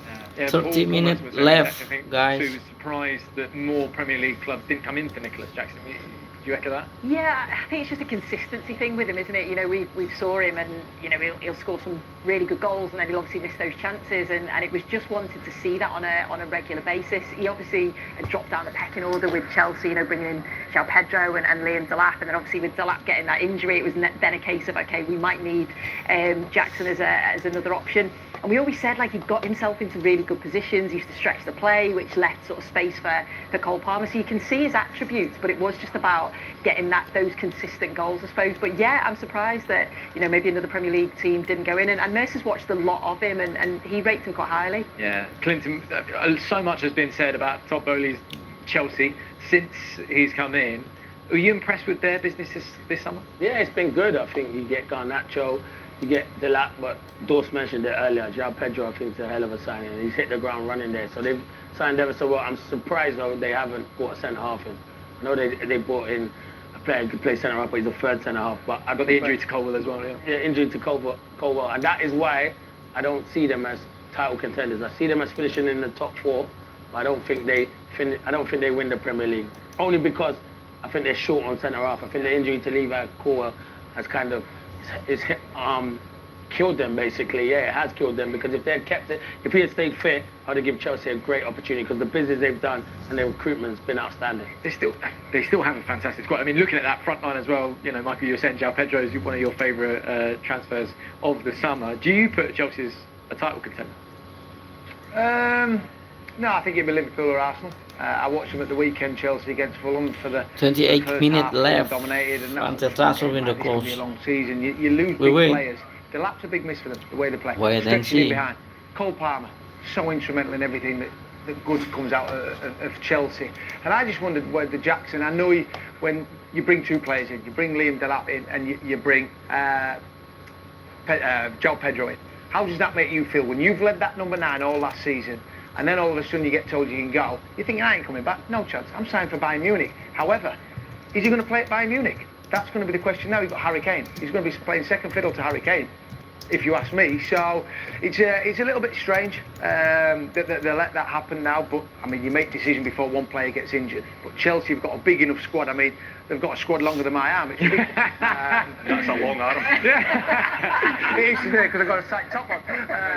But it's just, yeah, I mean, they're always prepared defensively. Even though we talked about that, it was Chalobah and Tosin at the weekend. Fofana's on the bench. Badia Shield, they lose Colville. I mean, someone else will come in. They just sign players after players and tend to be able to deal with these injuries. Yeah, they've got a pretty big squad, guys. Thanks so much. Yeah, huge squad, and Dortmund's got huge arms as well, by the sounds of things. Right, let's bring you some breaking news now from the northeast. And Sunderland have agreed a deal with Ajax for Bertrand Traore. We understand they will pay £2.5 million for the winger. It is now, with the clock very much ticking 26 down, minutes half an hour left. to go, a race against time to get that deal done. We also understand The deadline that day Sunderland is are also signing transfer striker window Brian September Bobby from Ajax today as well. 2025. Right, well, sticking on the theme of strikers, next, a forward who helped Paris Saint-Germain win the Champions League could be on his way to Tottenham Hotspur.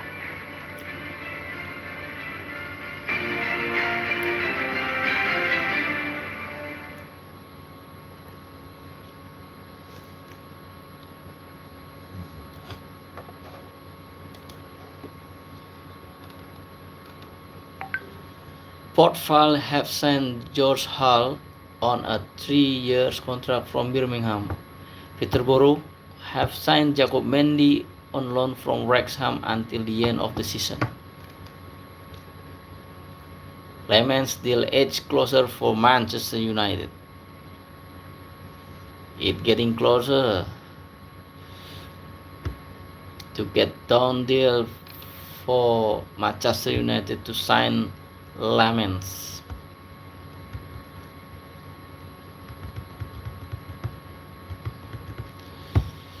Randall Kolo Muani is in London for a medical ahead of his loan move to Tottenham.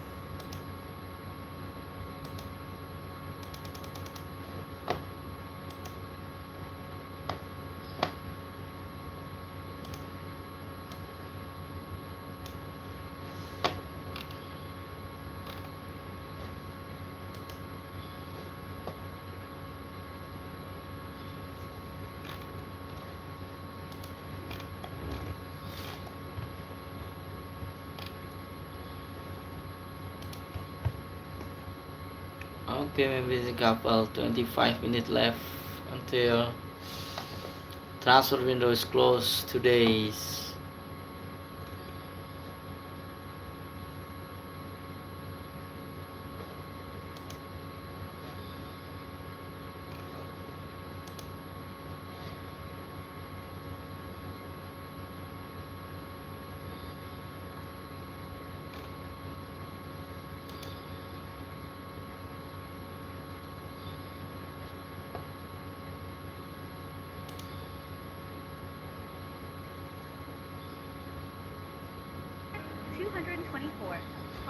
Magenta.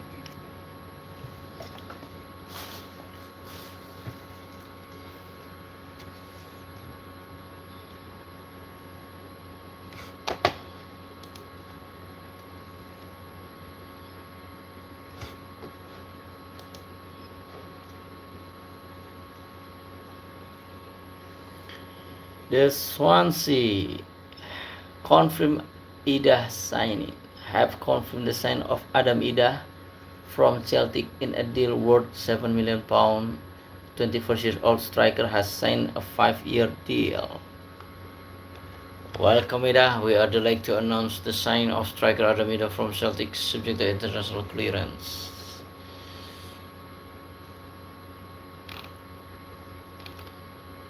Okay, getting closer to close. It's just 22 minutes left. In the last few moments, and the club have confirmed that Rasmus Højlund has completed his loan move to Napoli for the rest of this season. The club have wished him the best of luck and confirmed it on X, saying that the forward will play his football in Serie A for the rest of the season. We understand that loan deal also has a conditional obligation worth £43 million, but confirmation then that Rasmus Højlund will play his football at Napoli for the rest of this season. Right, let's talk about Aston Villa now then, who could be some big late movers. Rob Jones is there for us, can tell us a little bit more about their deadline day. Rob, tell us where they're making these late additions. Evening, Emmy. 1 down, 2 to go for Aston Villa, and the 2 to come are both in attack. 2 players with Premier League experience. It's an area of the pitch that Villa have looked desperately short in the opening weeks of this new season. 3 games, no goals, and just 1 point to show for their efforts so far, with Unai Emery in recent days becoming increasingly frustrated that they've not been able to add sufficient quality to their first team squad. But salvation might be just around the corner for Aston Villa in the form of Jadon Sancho and Harvey Elliott. Harvey Elliott feels a significant one for Villa, alone with an obligation to buy next summer for £35 million.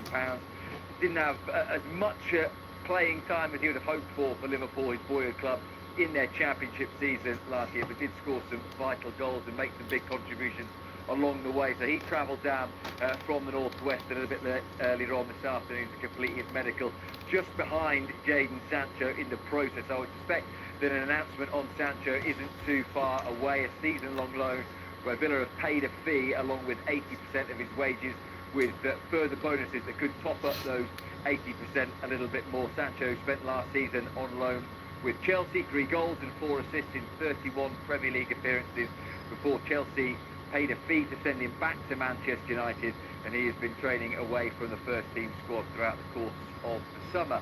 Another player with Manchester United links that has already been confirmed by Aston Villa at 1 o'clock this afternoon is the defender Victor Lindelof, with nearly 200 Premier League appearances to his name.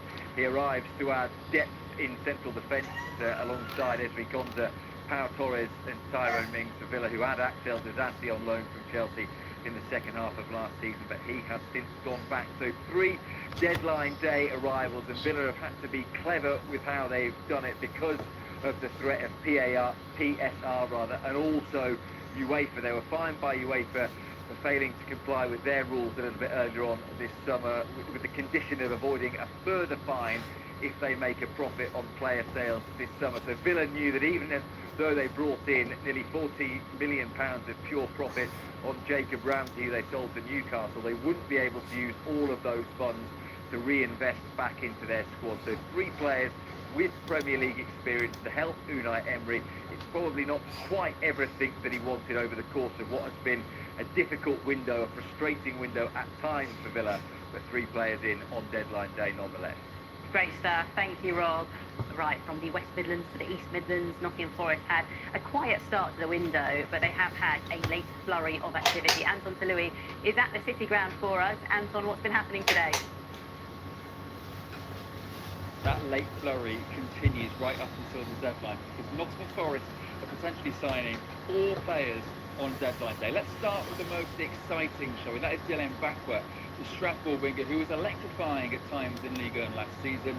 £35 million deal had been agreed with his club. He's passed his medical. A deal is expected to be confirmed before or around the deadline. Now, Nottingham Forest are also signing not one, but two left-backs potentially as well. One of them we've seen here in the East Midlands today. That is Cuivano, the Brazilian coming in from Botafogo. He's passed his medical. He was at the club's training ground a little bit earlier meeting club officials. That deal looks close to completion as well. And Nottingham Forest have been in discussions about Atletico Madrid about a late move for experienced defender Javi Galan as well, another left-sided defender potentially coming in as well. Forest have also confirmed the signing of youth forward Conor McNeely. He's gone out on loan already to Wickham, though, signing from Chelsea. So that's 4 players in. You said it was a quiet start to the window, Emma. With 10 players, Nottingham Forest signed before today. 2 goalkeepers, 2 defenders, 1 midfielder and 5 forwards. Add to that another 2 forwards and another 2 defenders. It's never quiet here at Nottingham Forest, and it's going to be interesting, isn't it? Does that mean Nuno Espirito Santo, who talked about the balance of his squad, is he now happy going into the international break? Remember, his talks with owner Evangelos Marinakis are expected to take place after the deadline. Ooh, interesting. Anton, thank you.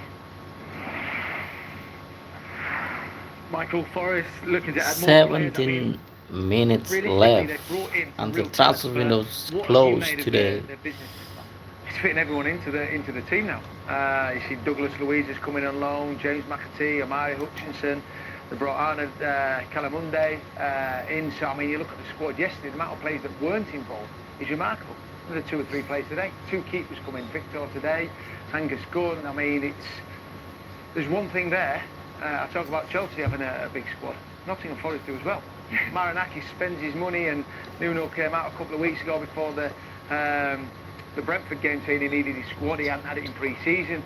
I mean, they spend a lot of money, and that owner expects winning mentality. They've got European football this year for the first time in a long, long time. So the owner's certainly put his money where his mouth is, and he's making them competitive. Absolutely.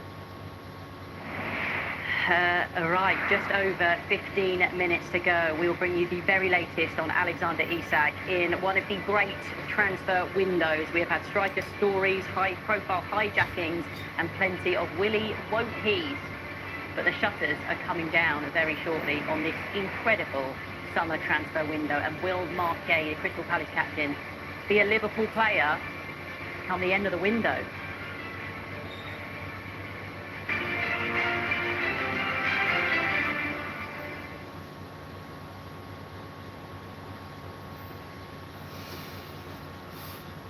Okay, 15 minutes left until transfer window is closed.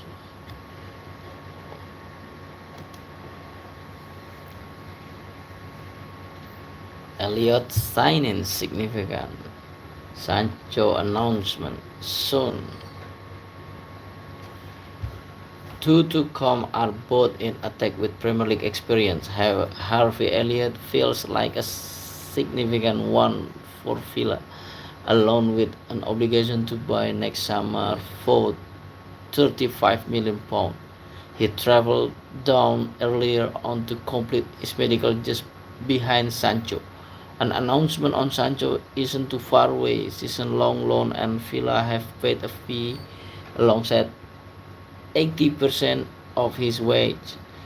Bonus could top up the 80% a bit more.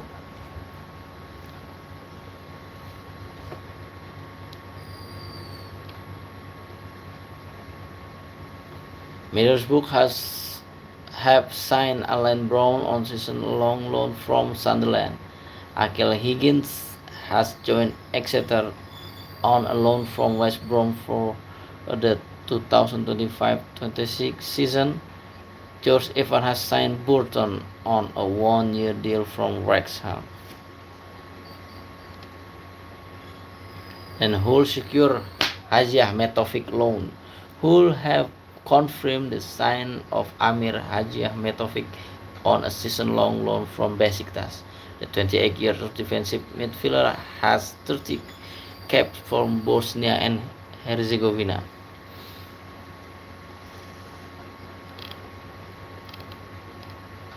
Paris Saint-Germain Marco Asensio has signed from Fenerbahce in permanent transfer.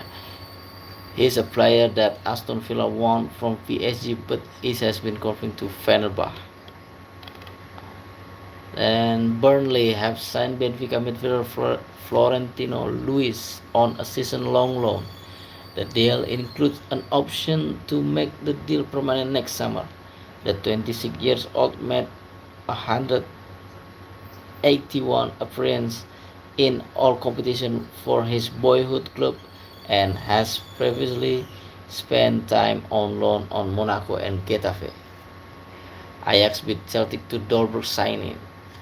Ajax are advancing over a deal for Anderlecht striker Kasper Dolberg. Celtic have accepted defeat on their number one target Dolberg and are exploring other options. It's understood the club were initially fell apart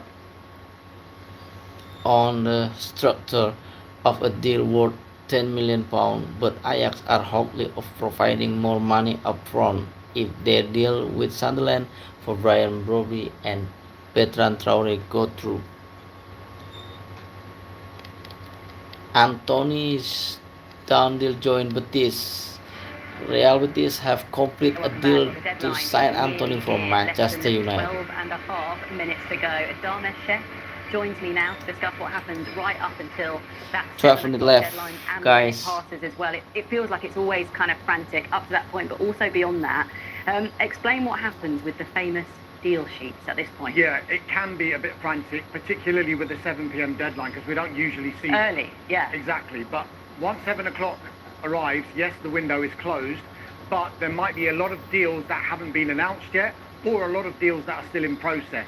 And that's where the deal sheet comes in. So basically, clubs, if they have negotiated a deal and they have the signatures of both clubs and the player, and all the contractual details are there, but they still need time for the rest of the documentation, they can fill in a 11 minutes left. That deal sheet has to be filled in between 5 o'clock and 7. It Left. cannot be filled in before, it cannot be filled in after the deadline.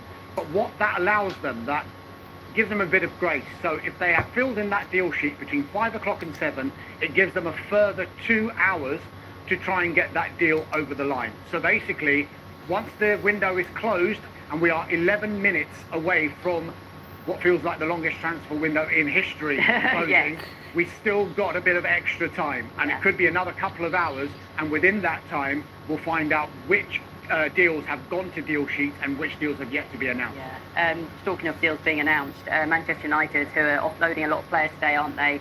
Told you not too long ago about Rasmus Højlund. 10 minutes few left, seconds, guys, They have confirmed until that Anthony has transfer signed for window Real is Betis. closed He of today. course was on loan there, but this time on a permanent deal for nearly £22 million. So another player that Manchester United have offloaded in this window. Darmesh talking there about deals edging closer, deals that are hoping to be done across not just the next kind of 10 minutes, but the next couple of hours. Well, one that isn't done just yet is Alexander Isak and his move from Newcastle to Liverpool. It is, of course, edging ever closer. The clubs agreed a fee last night, but let's cross live to Liverpool's training ground and join Vinny O'Connor. Vinny, where are we at? It is effectively done, and I'm not sure we're going to need a deal sheet for Alexander Isak. I've been assured absolutely no hitches with this deal, which will see Alexander Isak joining Liverpool in a £125 million British record deal. Of course, that £125 flat fee that Liverpool will be paying Newcastle United, and Alexander Isak signing a 6-year contract with Liverpool. What has been going on in the last few hours is that Alexander Isak's been doing the usual in-house media, the photos, the interviews ahead of that announcement. Now, I'm not sure, well, I don't think it is going to happen, the announcement before 7 o'clock. What we're expecting is in the next hour or two, Liverpool to release official confirmation. So as I say, not sure that we'll need a deal sheet to get this one over the line. Alexander Isak, effectively a Liverpool player, all bar the official announcement from the club. Okay, one that might be a little bit more up in the air then. What about Mark Gay? Where are we in terms of his move from Crystal Palace? Well, again, with that, Emma, this is one which, even if they get a deal sheet in, I'm not sure whether they've got enough time to get this over the line. It's going to be a real tight one.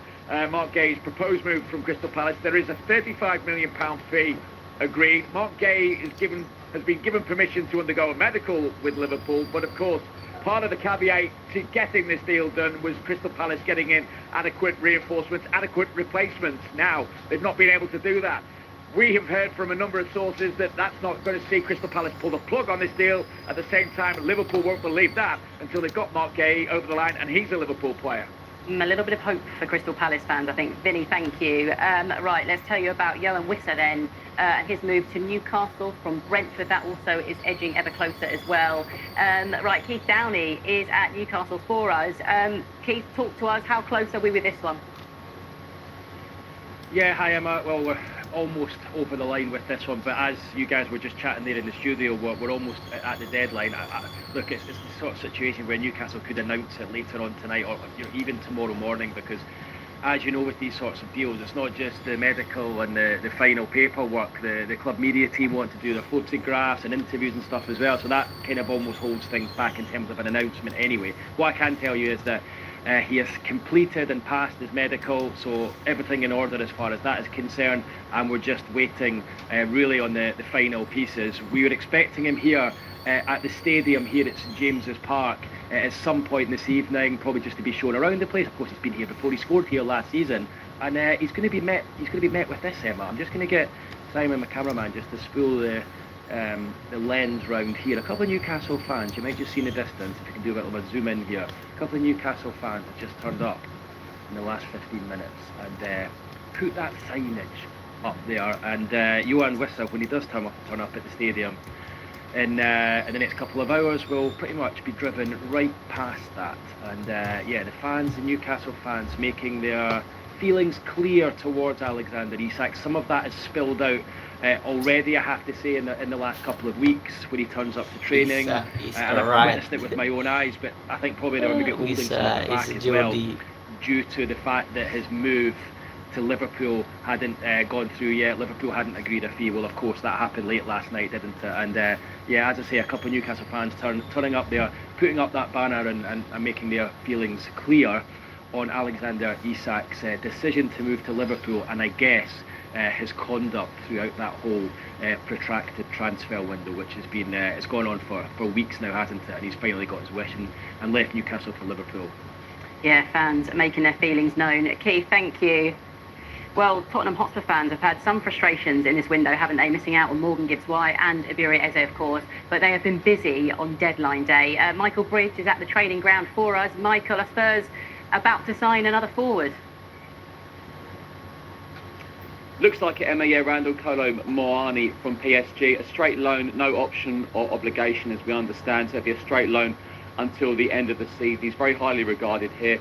He was talked about last January. He ended up on the loans for Juventus and did ever so well. So he gives options to Thomas Frank as a striker and as a forward on the left, on the right. Dominic Solanke, potential ankle injury. We don't know how long he'll be out for. He has just posted an Instagram story of him in the Spurs gym working hard. So hopefully that's a good sign that he won't be out for too long. But either way, Emma, you know, when European football kicks in for all these clubs, you know, when Spurs' Champions League campaign starts, we're talking about Saturday, Tuesday, Sunday, Wednesday. So you're going to need bodies in. But this is the key here. Thomas Frank doesn't want anyone. He wants good players to enhance his 11. And we saw that signing on Friday, Xavi Simons. He's certainly going to enhance that 11 and really give Spurs that little extra bit, which they're probably missing against Bournemouth on Saturday in that narrow defeat. But it probably should be the only incoming of the day so far. Brian Hill and Manor Solomon might be on their way out. So still little bits to do here at Tottenham Hotspur. And Michael, you talk about Thomas Frank wanting these real sort of quality players in. Do you feel he'll be happy with the transfer window as a whole? I don't think Thomas Frank has ever been unhappy, Emma, to be honest with you. He's always got such a great smile on his face, hasn't he? And look, I think what Thomas Frank he's been saying in all the press conferences, he knows he's just at the very start here. You know, he's had a good start. They were unlucky against PSG. They were so close to winning that Super Cup. Then a comfortable win against Burnley and that excellent performance at Manchester City. Now, in terms of the signings as well, compared to last season, the players he has brought in, Mo Kudus, João Palhinha, Xavi Simons, and Muani potentially coming in today. These are all players that will just sort of come straight into that starting 11. That's probably the difference between this season and last. So it's certainly going to improve players. The Spurs fans want more. Of course, everyone always wants more. It's deadline day, but Spurs should be bringing someone in today.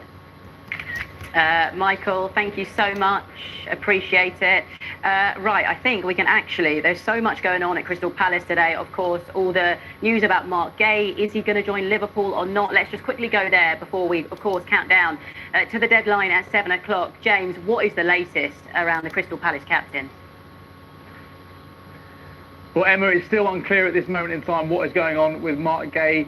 Club sources insist that the deal is still ahead, but of course we know Crystal Palace haven't lined up replacements yet. That may change in the next few minutes. We know they've been working on a deal to sign JD Cambot from Toulouse, a young centre-back, not Premier League ready, but definitely one for the future. But have they been able to find a suitable replacement to come in and appease Oliver Glasner? We're not sure at this moment in time if they've been able to do that. At the same time, we know this is the last day where Crystal Palace can get a sizable fee for Mark Gay, because it feels unlikely he's going to sign a new contract at the football club. So plenty still up in the air with just seconds left of this transfer deadline. It's been a fascinating window.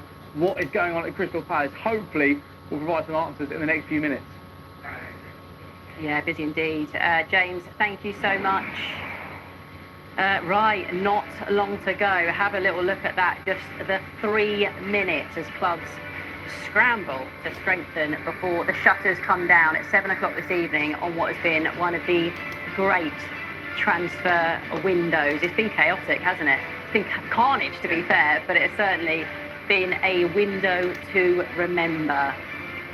So no doubt there will be one last dash with the transfer trolley for some of these clubs. A little reminder for you as well of some of the breaking news coming out of Manchester United in the last sort of half an hour. A couple of big name departures. One of those, Rasmus Højlund, who has joined Napoli on a season-long loan. That with a conditional obligation to buy. That kicks in, by the way, if Napoli qualify for the Champions League.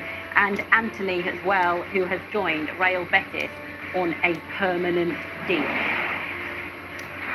Right, well, this record transfer window may be closing a few hours earlier than usual, but there has been no less drama as teams in the Premier League and Europe scrambled to complete their squads. So what's completed and what's still to happen in the final seconds of the window? Quite a bit. Alexander Isak is on the cusp of his dream move, a record British transfer to Liverpool, a saga involving training alone amid claims of broken promises. After training alone amid claims of broken promises, as you say, don't worry, our Autocue is working. Johan Witter is set to replace Isak at Newcastle. Liverpool making that man there, Mark Gay, their main target. Yeah. Nicholas Jackson's move to Bayern Munich was on, then it was off, then it was on again. That's nearly done. Yeah, and Gianluigi Donnarumma is on the verge of joining Manchester City as well, while neighbours United hope they haven't dropped the ball by signing Senne Lammens. What about those hoping to end their theatre of dreams, nightmares on deadline day? Jadon Sancho has agreed to join Aston Villa, Rasmus Højlund has gone to Napoli, and Anthony is back to Betis.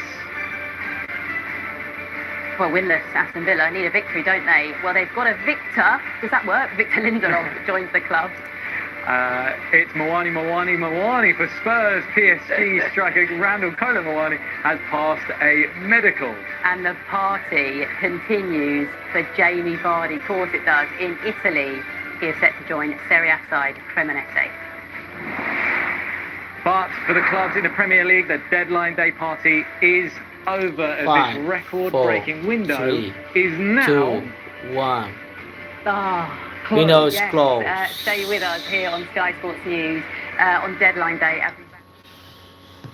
Thank you guys for watching my live streaming. Transfer windows that's completely closed. Adios.